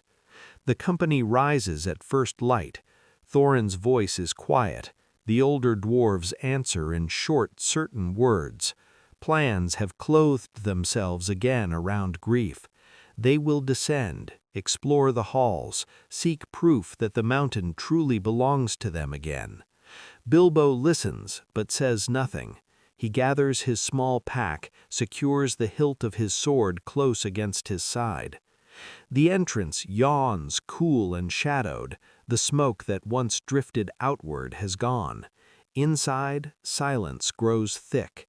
They walk together, slow lines of movement within the same vast hollow Bilbo entered alone before. The dragon's absence feels immense, like emptied sea. Only broken mounds of treasure remain, disturbed by heat, scattered but untouched by decay.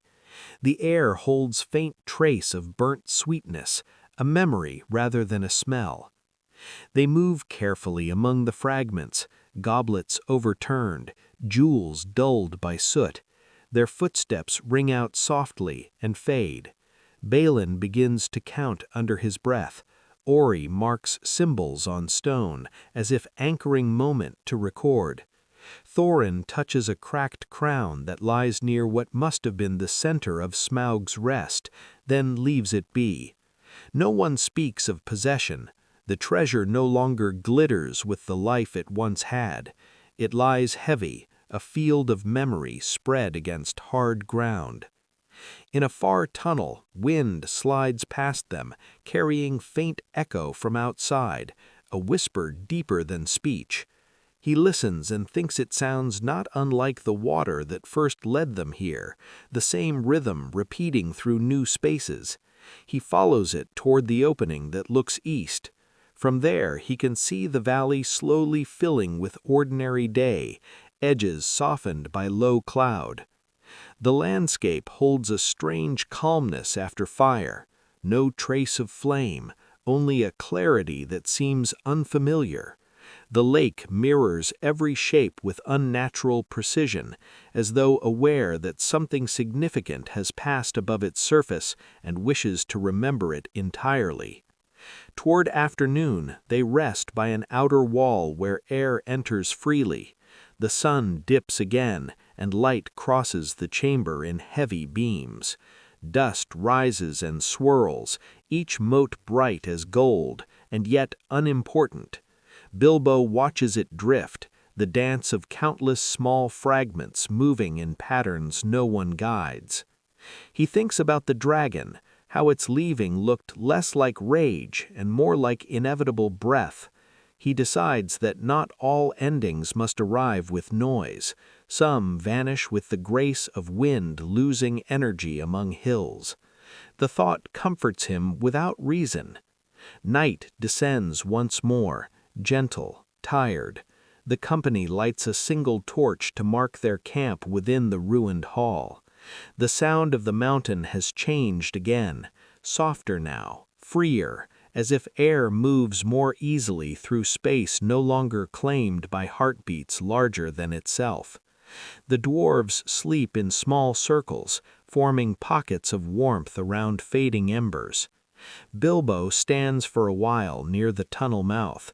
In the distance, the lake glows faintly, touched by moon again. He can imagine the rebuilt town already existing in outline, foundations forming from will and reflection. Perhaps even now its people gather what can float, what can burn, what can be mended. He does not picture faces, only gestures, the raising of wood, the steadiness of rope, the act of continuation. The wind from the east grows colder. He wraps his cloak tighter. The stone beneath his feet retains heat from the day. Its faint warmth seeps into his soles. He looks upward, following the sweep of constellations, the same stars that watched from the Shire, the same that shone above Beorn's fields and Mirkwood's roof, cross this sky too. Their consistency addresses him gently, without grandeur. He breathes once, deep, steady, satisfied to belong briefly to the stillness between consequence and dawn. Behind him, Thorin murmurs in sleep, a sound broken but calm. The treasure around them lies unmoved. The mountain, at last, seems resting rather than resisting. Hours pass unnoticed. When thin light begins to collect again at the horizon, it feels kind rather than cold.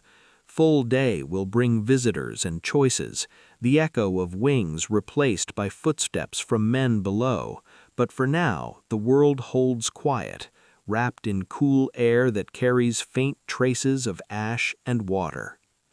Bilbo lies down beside his pack. The small golden cup sits where moonlight can reach it. He watches the reflection glide across its curved rim until both light and object merge into one pale blur. Beyond thought, beyond plan, only breathing remains, measured and slow. Somewhere outside, the first bird sings, tentative, testing the air after ruin. The note lingers, clear and almost kind. He lets it carry him toward sleep. Every journey sounds the same when it ends in rest. After the fire and the waters below. The mountain awakens to a soft dawn, an hour quiet enough that even the birds forget to speak. Thin mist weaves through the ravines, wrapping cold fingers around the rock. The fire that had changed the valley has burned itself to memory. What smoke remained has become haze, drifting upward to join the cloud that hides the peaks.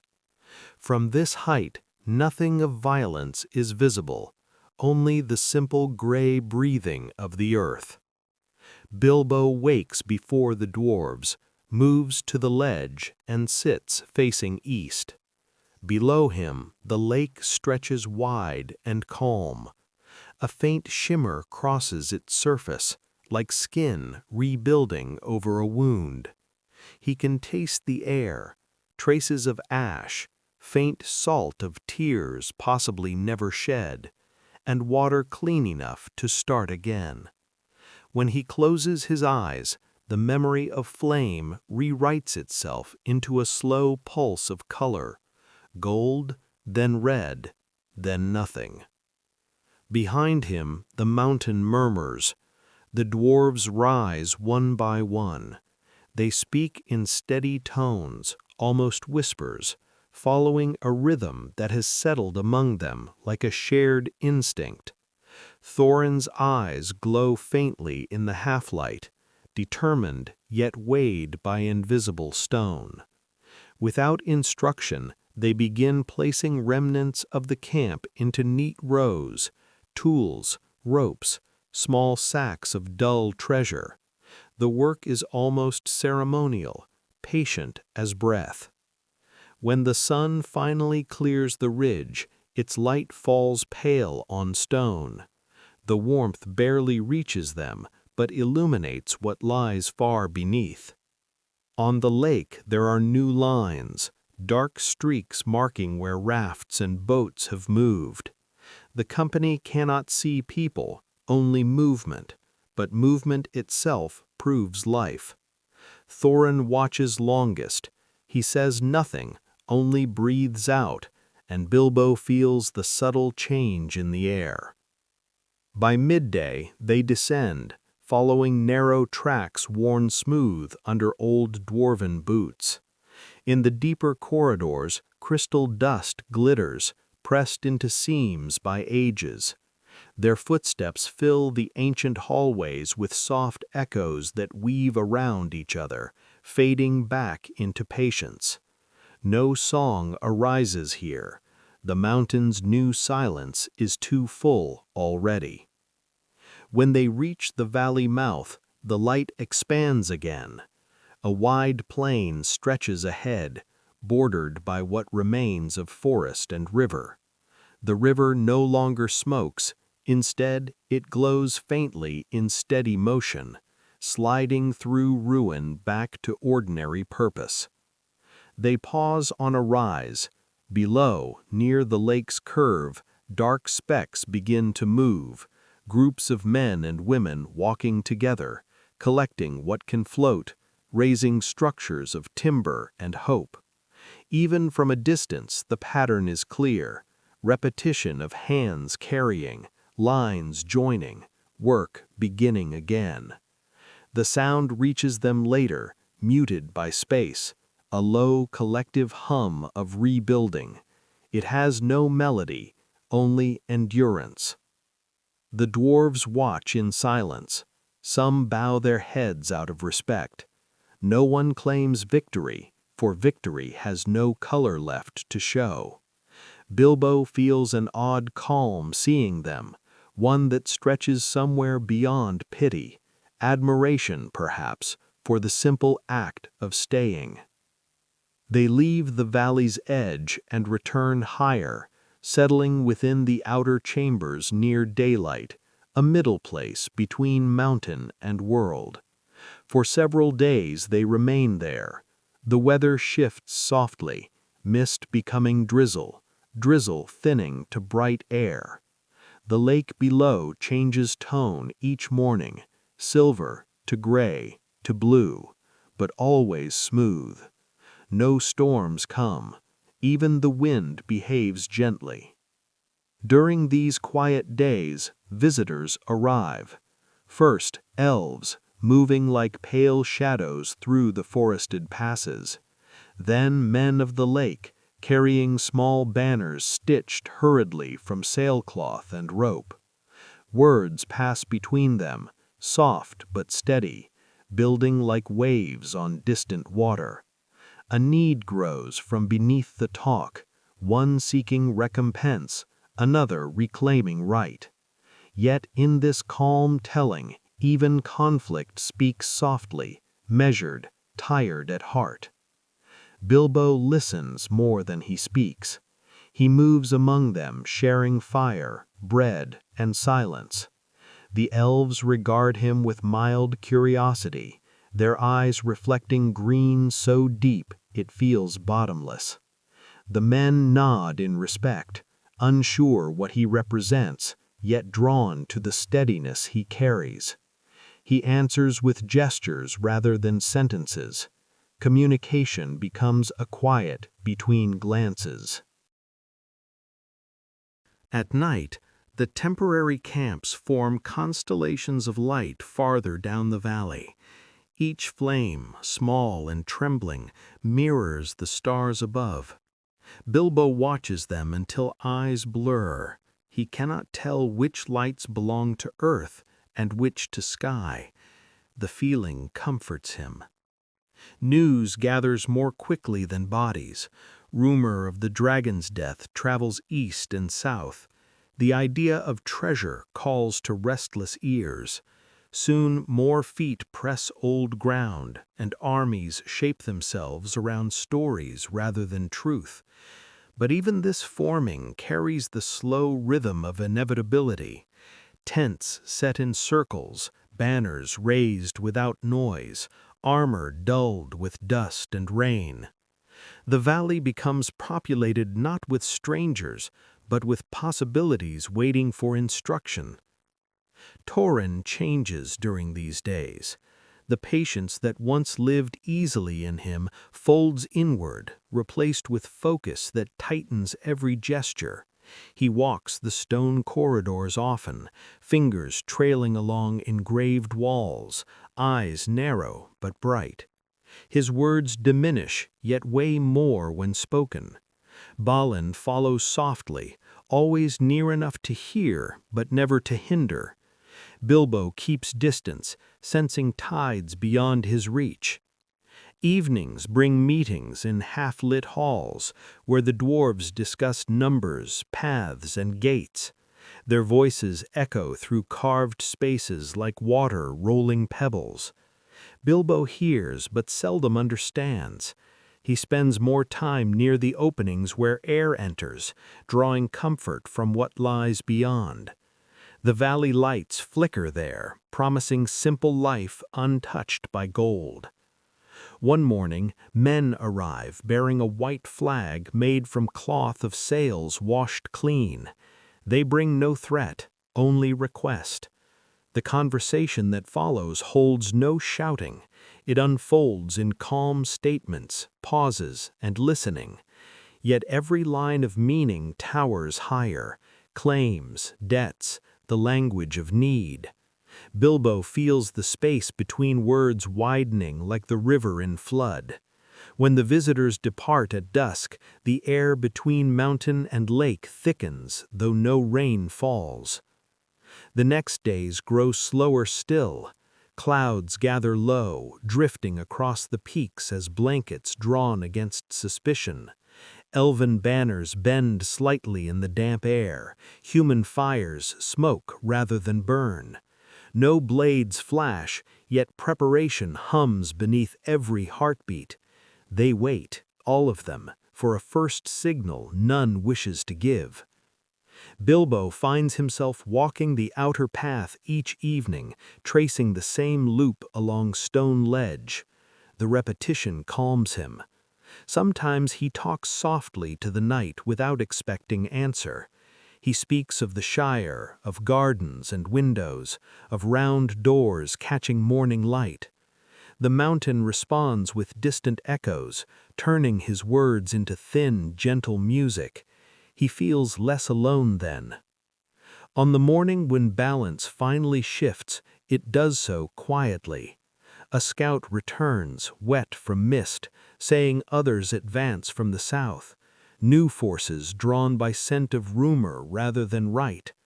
The valley now holds three truths: dwarves within stone, elves among trees, men by the river, and far off, others unseen approaching. None desire battle, yet the air carries weight unmistakable, like weather deciding where to reign. Evening arrives heavy, but without wind. Torches bloom below like cautious flowers. Between camps stretch open meadows flattened by old smoke, now home to restless expectation. The mountain overlooks it all, indifferent. Bilbo sits on a small rise outside the main gate, his back against cool rock. He watches the valley breathe in shadow and light. Each camp turns quiet, preparing for morning. The space between lanterns glows faintly with mist. Somewhere nearby, crickets begin their slow chorus, almost cheerful in tone, but measured enough to fit this vast calm. Inside the hall, Torin and his companions speak more urgently, their voices a low current Bilbo barely hears. He imagines their words as the murmur of wind under closed doors, necessary, complicated, somewhat sad. He knows something must soon change, though not what form the change will take. Still, he feels a peculiar peace. Whatever happens next belongs to larger forces than any desire of his own. The night descends deeper. Lights from the lake shimmer faintly under cloud, and in them he can almost see the reflection of everything that has happened: the river, the journey, the barrels, the forest stillness, Smaug's breath turned into light, all folded together into one continuous movement that led here, to this vast pause before morning. He lies down upon the cold grass, wraps his cloak around him, and watches the sky. Clouds crawl slowly from west to east, exposing stars in shy bursts. Each time a star appears, it steadies him, the distant, repeating pattern that pays no attention to the struggles of gold or crown. He follows one as it crosses edge of cloud, imagines it as Gandalf's pipe spark floating somewhere beyond sight, smiling at nothing and everything. When sleep comes, it comes gently, like layers of mist veiling sense. Dreams slide one into another, rivulets becoming rivers, rivers turning into roads, roads folding into doors. No fear lives in them anymore, only movement, and the feeling that all journeys breathe from the same source. By the time first light touches the valley, Bilbo is awake again. He sits quietly, sensing that the air itself holds decision. Below, figures move, assembling not in charge, but in uneasy symmetry. Elves gleam faintly silver, men carry torches burning pale in dawn. No blades flash, yet preparation hums beneath every heartbeat. They wait, all of them, for a first signal none wishes to give. In that gathered stillness, the world seems to wait for its own heartbeat. The same river that once carried barrels now mirrors all of them, unjudging, undisturbed. Its surface reflects fire when it must, light when it can, and darkness when both are finished. Bilbo watches until the sun clears the rim of cloud and sets a thin gold edge around every spear and stone. He hears one long call, horn, voice, or wind, impossible to tell. The day begins. What follows will carry its own form of stillness, born from motion too wide to measure. He stands, draws his cloak close, and goes quietly toward the gate. The valley before him glows like metal cooled by distance. Somewhere deep inside, the mountain waits, patient, remembering, utterly calm. Nothing in it hurried, everything turning slowly toward resolution. And above it all, the air remains gentle, smooth, carrying the scent of water and wood smoke, the scent of an ending that has not yet declared its shape. Morning lengthens like a held breath. The air over the valley stands perfectly still, waiting for decisions to take shape. From the mountain's height, the camps below shimmer faintly within early light. The lake glows behind them in thin mist, silver turning slowly to white. Even the birds keep their wings tucked, listening. Bilbo wakes and understands the day has changed, though nothing visible yet declares how. The sound of metal rises faintly from below, sharpened not for rage, but ritual, a preparation older than words. The dwarves gathered behind the stone arches talk quietly, arranging positions, their movements deliberate, controlled, heavy with expectation. He feels none of the fever of stories, only the plainness of an event about to happen, one step following another because that is the shape the world has chosen. Outside, the first horn sounds. It trembles through air like wind across a bottle, long and hollow. Its echo touches tree line, then travels away into hills. The elves answer with a call lighter but unhurried. Between them, the men stand with banners part folded, hesitating in courtesy before decision. From this distance, Bilbo can see no faces, only the slow orchestration of small motions, the turning of heads, the raising of cloth, a hand touching a hilt and then releasing. The mountain's own voice hums beneath it all, rock expanding in sun, stones settling under weight. It balances the human sound with something deeper, endless, and even. Bilbo stands near the doorway, feeling each vibration pass gently through his boots. He thinks how sound in air soon ends, but sound through stone travels forever. Then, movement.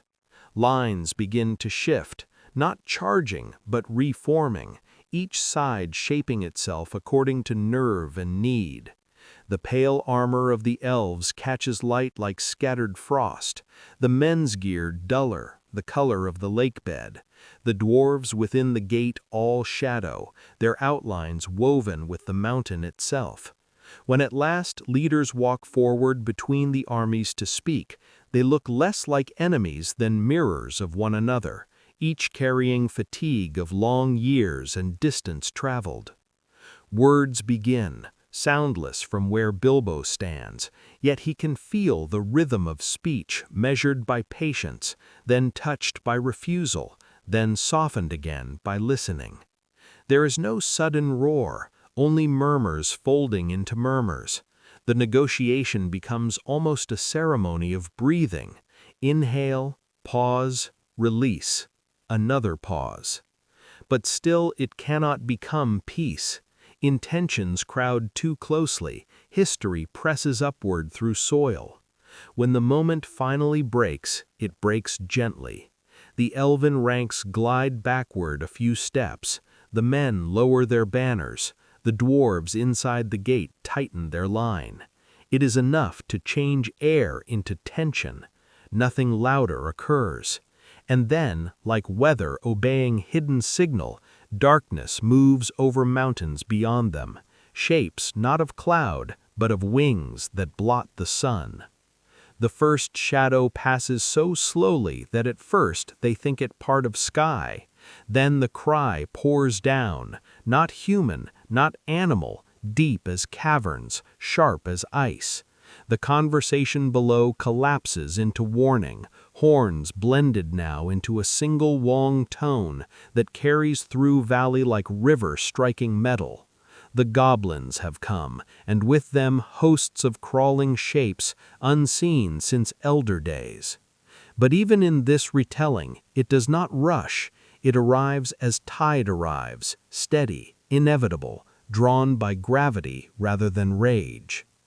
The valley fills with motion, black and silver and brown merging into gray. The men and elves move together without command. The dwarves open their gates, the stone groaning like a sigh released from restraint. Bilbo watches in silence as the plain reshapes into pattern of survival. Every creature below belongs to the same slow music now, the rhythm of pulse meeting pulse. Sound thickens, arrows cut the air, dull lines describing patient arcs. Drums begin from somewhere in the foothills, a deep continuous sound resembling a heart magnified. The wind carries smell of dust, not yet blood, the taste of old soil turned by many feet. Bilbo does not flinch. He steps forward enough to see clearly, but stays behind the first broken wall, wrapped in the calm that arrives when fear ends its usefulness. The first collision of armies is not thunder, but weather. It folds across the valley like storm folds over sea, beginning at one edge, sweeping through slowly, full of motion, and then leaving stillness again. From his high ledge, he sees it less as triumph or loss, and more as color shifting through texture, brown dust rising, silver shapes disappearing within, faint sparks of reflected light flashing like distant stars, then dimming. Time ceases to be hour or minute. It becomes a single stretch of air vibrating with thousands of breathings. The ring in Bilbo's pocket warms slightly, but he does not reach for it. He knows he does not need invisibility. He already exists somewhere apart, between the slow heartbeat of the mountain and the softer one of the sky. When night approaches again, clouds gather thick above, drawn by the heat of bodies and the promise of rain. Lightning trembles silently behind them.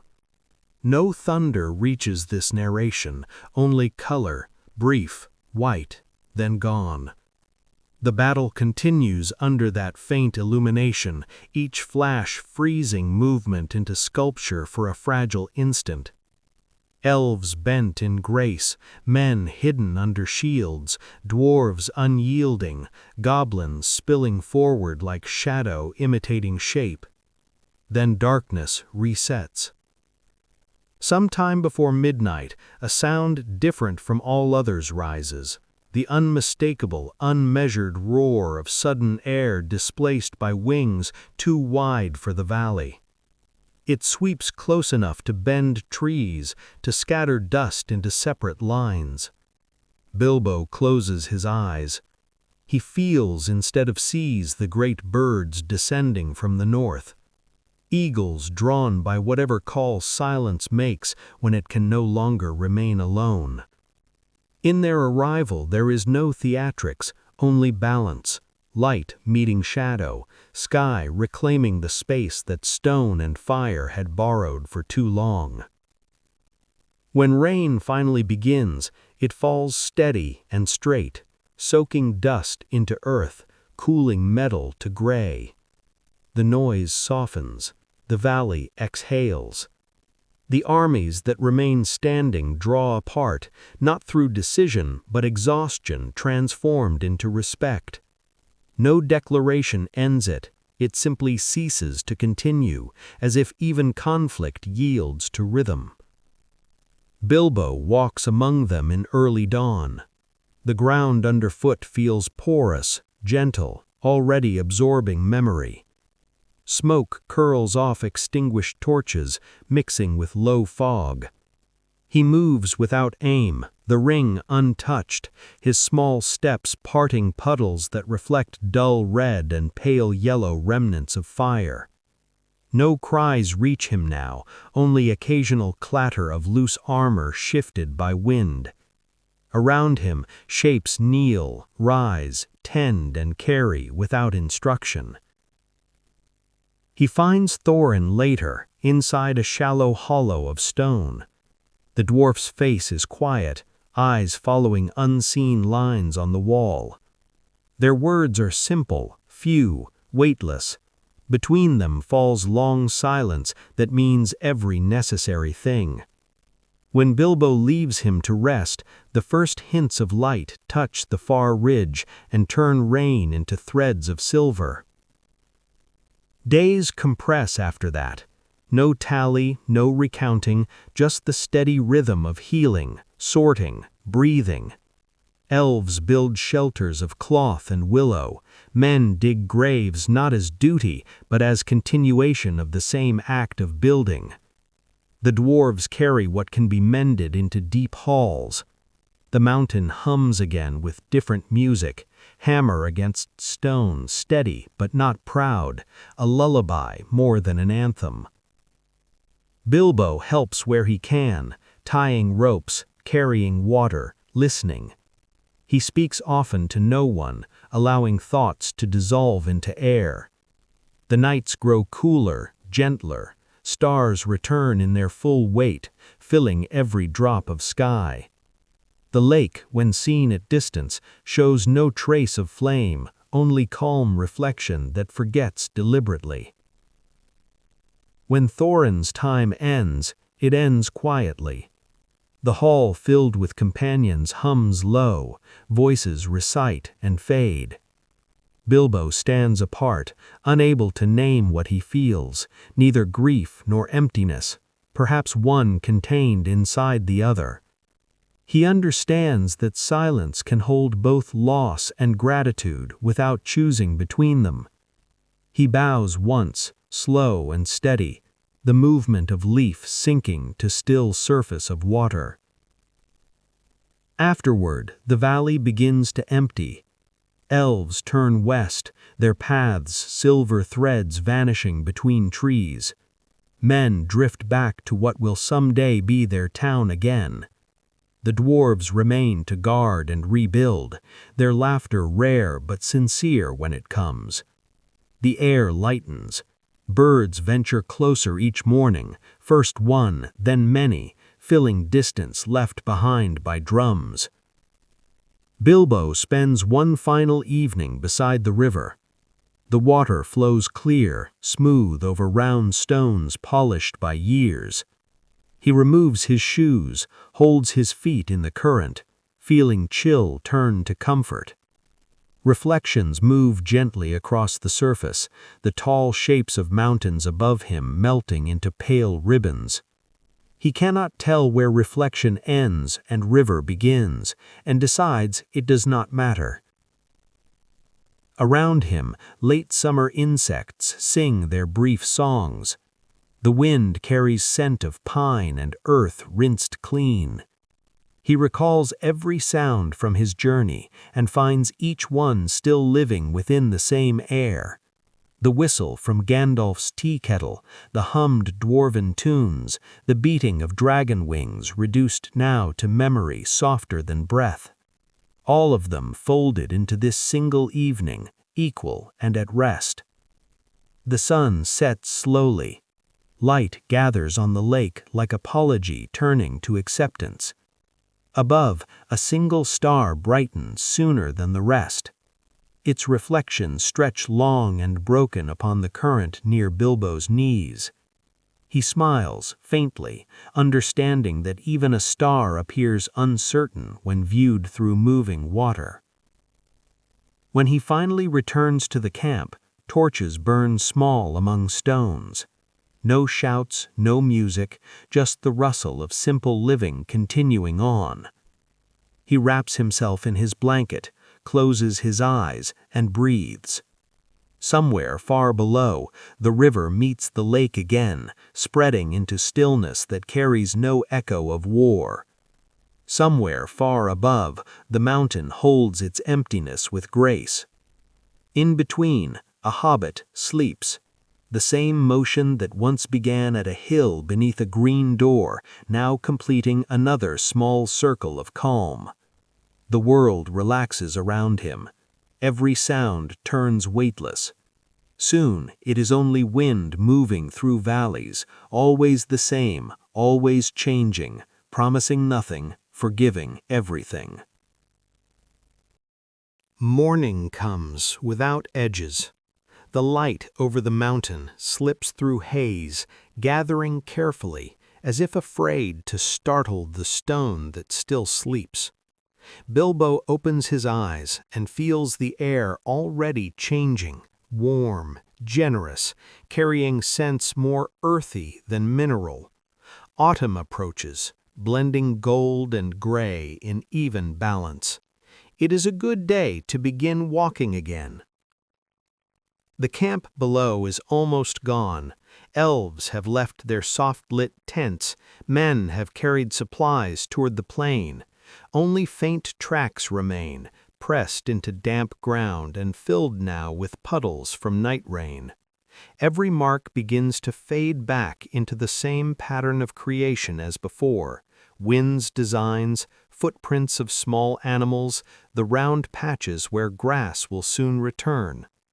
Bilbo folds his blanket, unties his pack with deliberate calm. The motions comfort him. There is peace in folding, in the clever fingers moving through simple duty. He eats what little remains of their provisions, flat bread, dried berry, and looks once more toward the lake that no longer smokes. Its surface is whole again, white clouds mirrored perfectly. He thinks of the people rebuilding there, and the thought feels warm, unpossessive. Across the water, the faint structures of new homes rise as lines of hope, straight and modest. The dwarves prepare too. Balin and Dwalin move quietly, already deep in talk about tunnels and trade. Fili and Kili hum small fragments of song, their voices uneven but content. Only Thorin's absence marks the morning like a pause too respectful to fill. No one names it aloud. They have learned that silence can hold meaning more neatly than speech. By mid-morning, Bilbo stands ready. He bids farewell not through words, but through the slow placement of his hand on Balin's shoulder, a nod toward each remaining companion, and a small smile that means thank you in its own language. The road downward begins just beyond the ruined gate. He steps onto it, feeling dust rise gently around his ankles. The mountain does not watch him go. It simply continues existing, neither grateful nor indifferent, its role fulfilled. The first miles pass under gray light. Clouds drift low, following the same direction as his path. He walks with no company for the first time in months. It feels unfamiliar, but not lonely, as though solitude itself is breathing quietly beside him, matching his pace. Every sound carries further now, the click of a small stone, the whisper of cloak against leg, the rhythmic beat of feet on packed soil. He passes the spot where the forest begins again, thin at first, then gathering. Mirkwood looks softer from this side, its shadows faded, its air sweeter. The great webs have long since withered, and sunlight lies in long, transparent beams between trunks. He does not hurry through. He walks as one greeting a neighbor he misunderstood once and now meets kindly. Leaves rustle above in a voice less secretive than before, acknowledging rather than warning. Nights are gentle. He builds small fires where the air is clear and watches sparks rise into dark like temporary stars. Sometimes he hums, not the dwarves' tunes, but small, aimless melodies that have no beginning or end. The sound comforts him, folding the day into sleep. After many days, rain arrives. It falls without wind, soft and cold. He walks through it rather than waiting. The forest glows at each droplet, moss darkens, mushrooms bloom sudden and proud. He feels clean again, reduced to the simplest fact of movement through season. When the downpour ends, the air smells new, stone-washed, roots opened, everything breathing in relief. On a later morning, the trees begin to thin. The ground waves gently into meadow, and beyond that, soft lines of distant farm smoke mark horizon. He stops at the crest of a hill and looks outward. The world ahead carries colors he has missed: yellow straw, brown plowed fields, roofs touched by sunlight smoother than gold. He realizes he has been away longer than he ever intended, but not longer than he needed. At noon he meets travelers on the road, merchants walking with full carts, singing to keep pace. They nod when they see him, greeting with curiosity the small figure armed with little more than walking stick and worn cloak.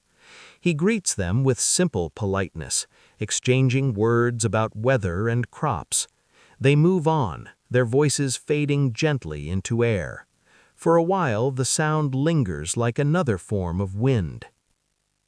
The road widens as it nears the edge of human lands. Bridges of stone replace makeshift crossings.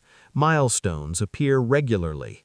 Each one feels like heartbeat of legitimacy, evidence that he belongs again to places built for smaller, steadier lives. At evening he reaches an inn on the hill road, its windows lit amber, its scent of bread already drifting across path. He enters shyly, as if ordinary life requires permission. The innkeeper greets him without question, offering soup and soft chair by the hearth. He sits, eats slowly, and listens to quiet chatter of strangers whose stories matter only within these walls. The sound blends with fire crackle until the world outside becomes dream, free of purpose. Later, in his small rented room, he sleeps deeply. Dreams show no dragons or mountains, only ordinary scenes, rain on leaves, a door swinging gently, sunlight bending over garden soil. He awakes once during the night and smiles, realizing that even adventure eventually learns to whisper. Days pass smooth and uncounted. Fields give way to open downs, downs fall again into valleys shaped by rivers familiar to his memory. He comes across villagers mending fences, children running with dogs through half-harvested hay. Most ignore him politely, their minds on work. It comforts him to blend again into the flow of unnoticed living. One afternoon he rests beside a low stone wall heavy with ivy. Across it lies a field of pale purple flowers swaying in breeze. He lies on back and watches clouds stretch into distance, forming shapes above and beyond his capacity to name. He feels neither loss nor victory, only existence extended gently. The clouds pass, the sun lowers. He walks on again, a figure blending with horizon color. Weeks turn this way. Quiet steps, simple meals, clear water from streams found easily along the way. Autumn deepens, leaves along the road burn gold before drifting down with brief little sighs. The air tastes of apples and wood smoke, and every village he passes hums with slow preparation for colder months. He feels part of something ordinary, and that ordinariness renews him more than rest ever could. One morning he wakes to a hill that looks familiar. It curves gently upward, crowned by crests of trees glowing in sun. Memory stirs, but waits. He walks onward until the path bends sharply left and reveals what lies beyond, fields rolling into the heart of the Shire. There, among them, a green hill shaped round as comfort itself. Bag End. Its garden wild with late flowers, its smoke rising crooked but still faithful to sky. For a little while, he simply stands. Everything feels smaller, closer, alive in different rhythm than the vast world beyond. He realizes how he once called this small, yet it holds more space than he could ever need. Steps slow in last approach. The door waits unchanged, round and beloved, brass knob gleaming carefully as if expecting his hand. He touches it, then knocks out of courtesy, half smiling at his own gesture. Inside, sounds stir, footsteps, surprised voices. He learns that in his absence, his home had been settled upon by relatives who believed him gone beyond return. But in this calm retelling, no quarrel rises. Words exchanged lightly, belongings are sorted, laughter replaces confusion. By evening, the house feels his again, though lightly, as if shared with old memories watching kindly from corners. He cleans slowly, overcoming days, restoring shelves, opening shutters. Each act becomes a meditation. Dust scatters in beams of morning light, rising exactly as smoke did from distant fires, though here it smells of lavender and books. On the table he sets the small cup from Smaug's hall, newly polished, glinting modestly amid teacups plain and proper. He looks at it sometimes without thought, neither pride nor fear, seeing only shape of story finished calmly. Visitors come, curious neighbors, gossiping cousins, children with questions about dragons he answers softly, reducing flame into metaphor and claw into lesson about patience. They leave satisfied or confused, or both. He does not mind. At night, he sits on the bench outside his door, watching stars refill the sky. They look wider than he remembered, yet exactly in their places. The moon drifts over the same ridge as always, trailing silver across fields of dew-wet grass. The seasons turn. Rain returns, painting windows in slow rhythm. Snow follows, wrapping hill in silence pure as rest. Eventually, spring uncovers green again, gentle as breath on glass. Years fold quietly one into another like pages closing themselves. Sometimes Bilbo writes in a small book, careful lettering shaped from memory but softened by tone. He leaves spaces where sentences might have gone, preferring what remains unsaid. He travels little now, though sometimes walks to the far lane just to feel dust between toes. Every sound of ordinary day, clink of kettle, hum of bees, carries depth he once sought in mountains. He understands now that adventure persists inside those small continuities. It does not need dragons to draw it out. When he thinks of Gandalf, it is rarely with words, just a sense of humor that rises behind thought, a sparkle echoing during quiet tea. Sometimes it feels like memory speaking aloud. Sometimes it might truly be the wizard passing through smoke somewhere beyond horizon. Either way, it does not matter. The feeling itself enough. Evenings at Bag End pass exactly as they should. Fire crackling, books open, a simple supper. He sits in his chair with feet against stool, the faint percussion of rain beyond his window marking time in gentle rhythm. He thinks of the ring stored deep in drawer, unseen for days, powerless when ignored.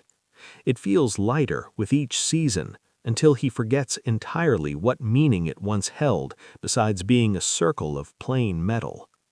Outside, the Shire hums with peace so constant it becomes background to breath. Crickets, creaking gates, footsteps on road, each a verse of home's long song. Bilbo drifts into sleep most nights before finishing his tea, content to let candles burn down on their own. No dreams trouble him anymore. If any come, they are soft impressions of water moving under moon or leaves glinting in half-light. He wakes rested, greets morning, repeats the small rituals of care that form life's new adventure. And so the world folds itself gently around this quiet hill again. The roads remain, still stretching beyond sight, waiting with all patience that roads possess. Someday they will call to other feet, other stories. For now, they simply rest, watched over by a hobbit content to be still. Outside his window the valley fills with first light. Mist glides upward, lifting color into view, greens awakening, yellow breaking the horizon. He takes his cup, breathes the steam, and smiles, a motion that feels like prayer without need for word or deity. Each sip a return, each breath a continuation. Nothing begins, nothing ends. It only flows quietly, like a river joining the sea. There is a time in life when the pattern of days smooths into rhythm too gentle to measure. In that rhythm, morning no longer surprises, and night carries no fear of ending. Bilbo lives now within that rhythm, his round house breathing quietly with him, its walls full of sunlight and faint echoes of laughter once carried through. The seasons turn like pages already read but still beloved. Each one begins before the last is finished, overlapping kindly. In spring, small flowers edge the garden path. He kneels to prune and to listen. The bees carry on their slow debate, each hum distinct. He sometimes speaks to them as if continuing an old conversation left halfway through in a crisis long forgotten. His voice has grown softer with the years, roughened at edges yet kind. When he pauses to rest his hands against the cool soil, he feels warmth rising from beneath. It is the same warmth that once belonged to long roads, only quieter now, rooted instead of wandering. By summer, ivy drapes the windows. Inside, air smells slightly of mint and ink. The desk by the front window remains cluttered with half-written notes, short reflections set down in the calm hour between breakfast and afternoon nap. The handwriting loops carefully, steady like his breath.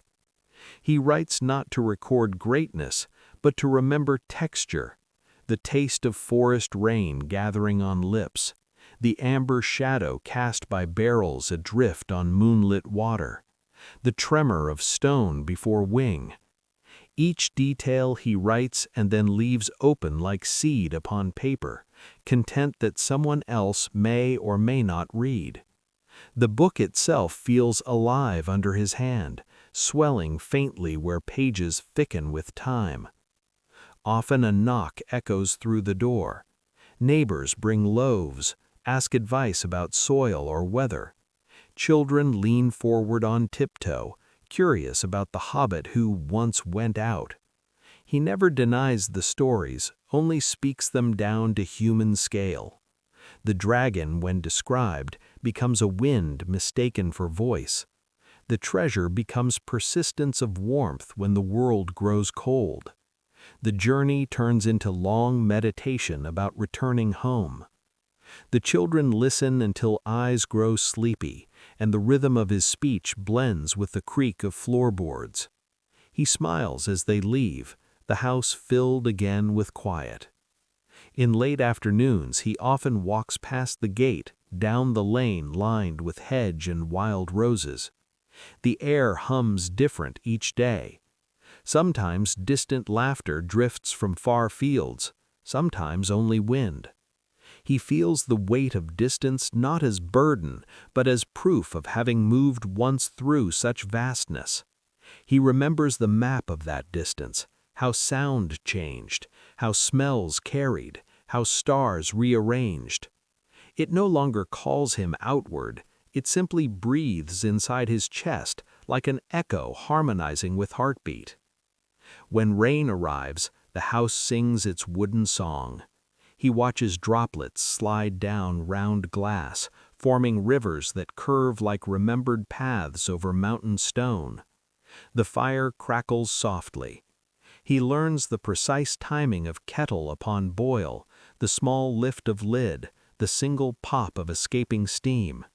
Each repetition certain, each moment an instrument tuned to ordinary perfection. Sometimes Gandalf visits, appearing in threshold like a drawing finished half a second too late. He never knocks twice. He stands and fills the space with a presence generous but unpossessive. Bilbo welcomes him with the same sentence every time. "The kettle's just on." They speak little at first. Steam curls upward. They watch it. Later, perhaps, Gandalf tells of far worlds stirring again, of roads calling newer feet. Bilbo listens, smiles, shakes his head slowly, grateful that this invitation belongs to others now. When the wizard departs, evening stretches long. Bilbo stands at his door, watching the figure shrink along road until light folds behind him. He thinks about how some friendships live most clearly in the space after parting. In that space, the house seems larger, not full of absence, but of traces, a faint scent of smoke, a few deep footprints, the memory of a laugh stored between rafters. Nights at Bag End pass like pages in one continuous dream. The stars outside move patiently. He can name them by now, each cluster holding stories older than any he could write. Sometimes he wonders if dragons exist among those distant lights too, coiling their silence around other worlds. Then he decides it doesn't matter. All that matters is this starlight reaching him after years of travel through cold darkness, proof that distance need not erase warmth. Age settles as gently as dust. His hair grays at tips. His step slows but never falters. He does fewer chores in one day, spreads them across 2 or 3, content to let time share its rhythm freely. He discovers that the line between doing and being has blurred so completely that even rest feels like accomplishment. Mornings he sips tea without thinking, and thinking happens anyway, drifting like mist through open window. Sometimes, without reason, he opens the small chest under his bed. Inside lies the ring, wrapped in cloth dull and unimportant. He removes it, holds it between fingers, turns it once to catch light, then sets it down again. He feels no pull, only recognition, like greeting an old acquaintance met by chance in marketplace with no emotion but gentle civility. He wraps it tighter afterwards, not to hide, but to comfort the object, as if telling it, "You may rest too." Electing solitude no longer feels lonely. The hill speaks in many voices, wind brushing grass, bees mapping clover, kettle hissing from open window. Every voice fits. Even his own silence has tone, soft, slow, deeply tuned to earth. He realizes that peace is not something given, it is built, gently, by allowing life to continue on its smallest scales. When autumn returns, he gathers apples from the tree by his gate. The fruit falls easily, its sound small and final, in pleasant way. He eats one leaning against trunk, juice running down depending on gravity alone, unhurried. The taste is sharply real, equal to the memory of everything large and far. He laughs quietly, surprising himself with the sound, and watches leaves spin around his boots like lazy dancers. As evening deepens, he carries a lamp out to the bench by his door. The flame trembles against wind but holds. He takes his cup of tea and his notebook. The page he chooses already half filled with old lines. He reads them slowly, finds no need to add more. Instead, he writes a single sentence beneath. The road goes on, even when one chooses to sit beside it. He sets down pen, blowing lightly until ink dries. The lamp burns low, halo shrinking, surrounding him with gold the hue of memory. Some nights he walks beyond his yard to gaze at the horizon. He traces where paths once led, the faint roll of starlight over fields stretching north, beyond that, mountains faint as breath. He recalls every companion, each voice folded now into the rhythm of wind and water.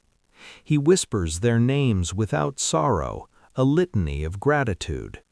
When silence answers, he finds it friendly. Winter one year brings snow deeper than usual. It folds itself against door in high, smooth drift.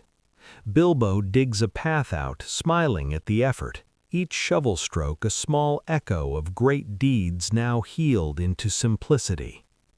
Inside again, he lights every candle at once. The house glows as if remembering other fires. He sits near hearth and opens window slightly to listen. The snow outside hushes even the wind. It is so quiet that he can hear his own heartbeat, steady as clock, whispering the simplest message, here, now, still. During slower hours near dusk, memories visit like gentle guests. He recalls the curve of Rivendell's river, the smell of pine around Beorn's fields, the dim green of forest lit by trapped sunlight. He remembers a voice of wizard calling across hilltop, the warm chorus of dwarves waking the night with songs that had more longing than sound. Each returns distinctly, yet none asks him to leave again. They are content to be remembered. He sometimes wonders if the adventure changed him or simply uncovered who he already was, a creature made for noticing, for carrying stories in quiet hands until they cool. The thought makes him smile. He decides that discovery and return are the same journey viewed from opposite directions. One late evening, rain taps lightly on roof, pauses, begins again. He sits by his fire, reading, but eyes blur. He lowers the book. Steam from the teacup rises straight, unaffected by breeze. He leans back in the chair, head settling against wood, and listens. No sound from outside disturbs the steady breathing of the house. He closes eyes and imagines the road once more, its curves and shadows, its streams and bridges, but now every piece quiet, folded into single smooth line that fades into distance without loss. He sleeps there, the candle burning itself halfway. Dreams lift him over meadows familiar yet endless. The voices of old friends rise and fall as if carried on mist. He travels with neither weight nor name through landscapes formed purely of acceptance, until even that dissolves into comfort wider than definition. When dawn brushes his window, he still feels that dream's grace, light as dust on fingertips. He stirs, stands, fills kettle, tends fire. The smoke climbs in gentle spiral, more gray than blue, dispersing quickly into morning.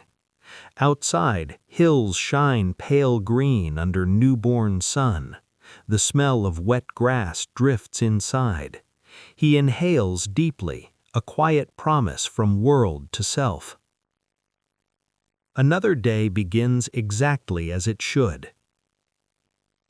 He steps outside to greet it, barefooted, cup in hand. Dew chills his toes, birds cast their patient treble lines into still air. Nothing extraordinary waits beyond gate, yet everything necessary already here. The round door open, smoke curling gently upward, a path descending into fields. It is enough. And the tale that began with that door remains whole. Not as legend, but as a slow heartbeat continuing beneath ordinary time. No triumph, no tragedy, only life rejoined to its calmer current. Bilbo smiles once more, then turns back inside. The sound of his closing door is soft and final only in the way breath between sentences is, not conclusion but continuation.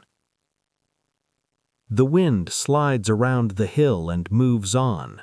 Sunlight pools upon the grass.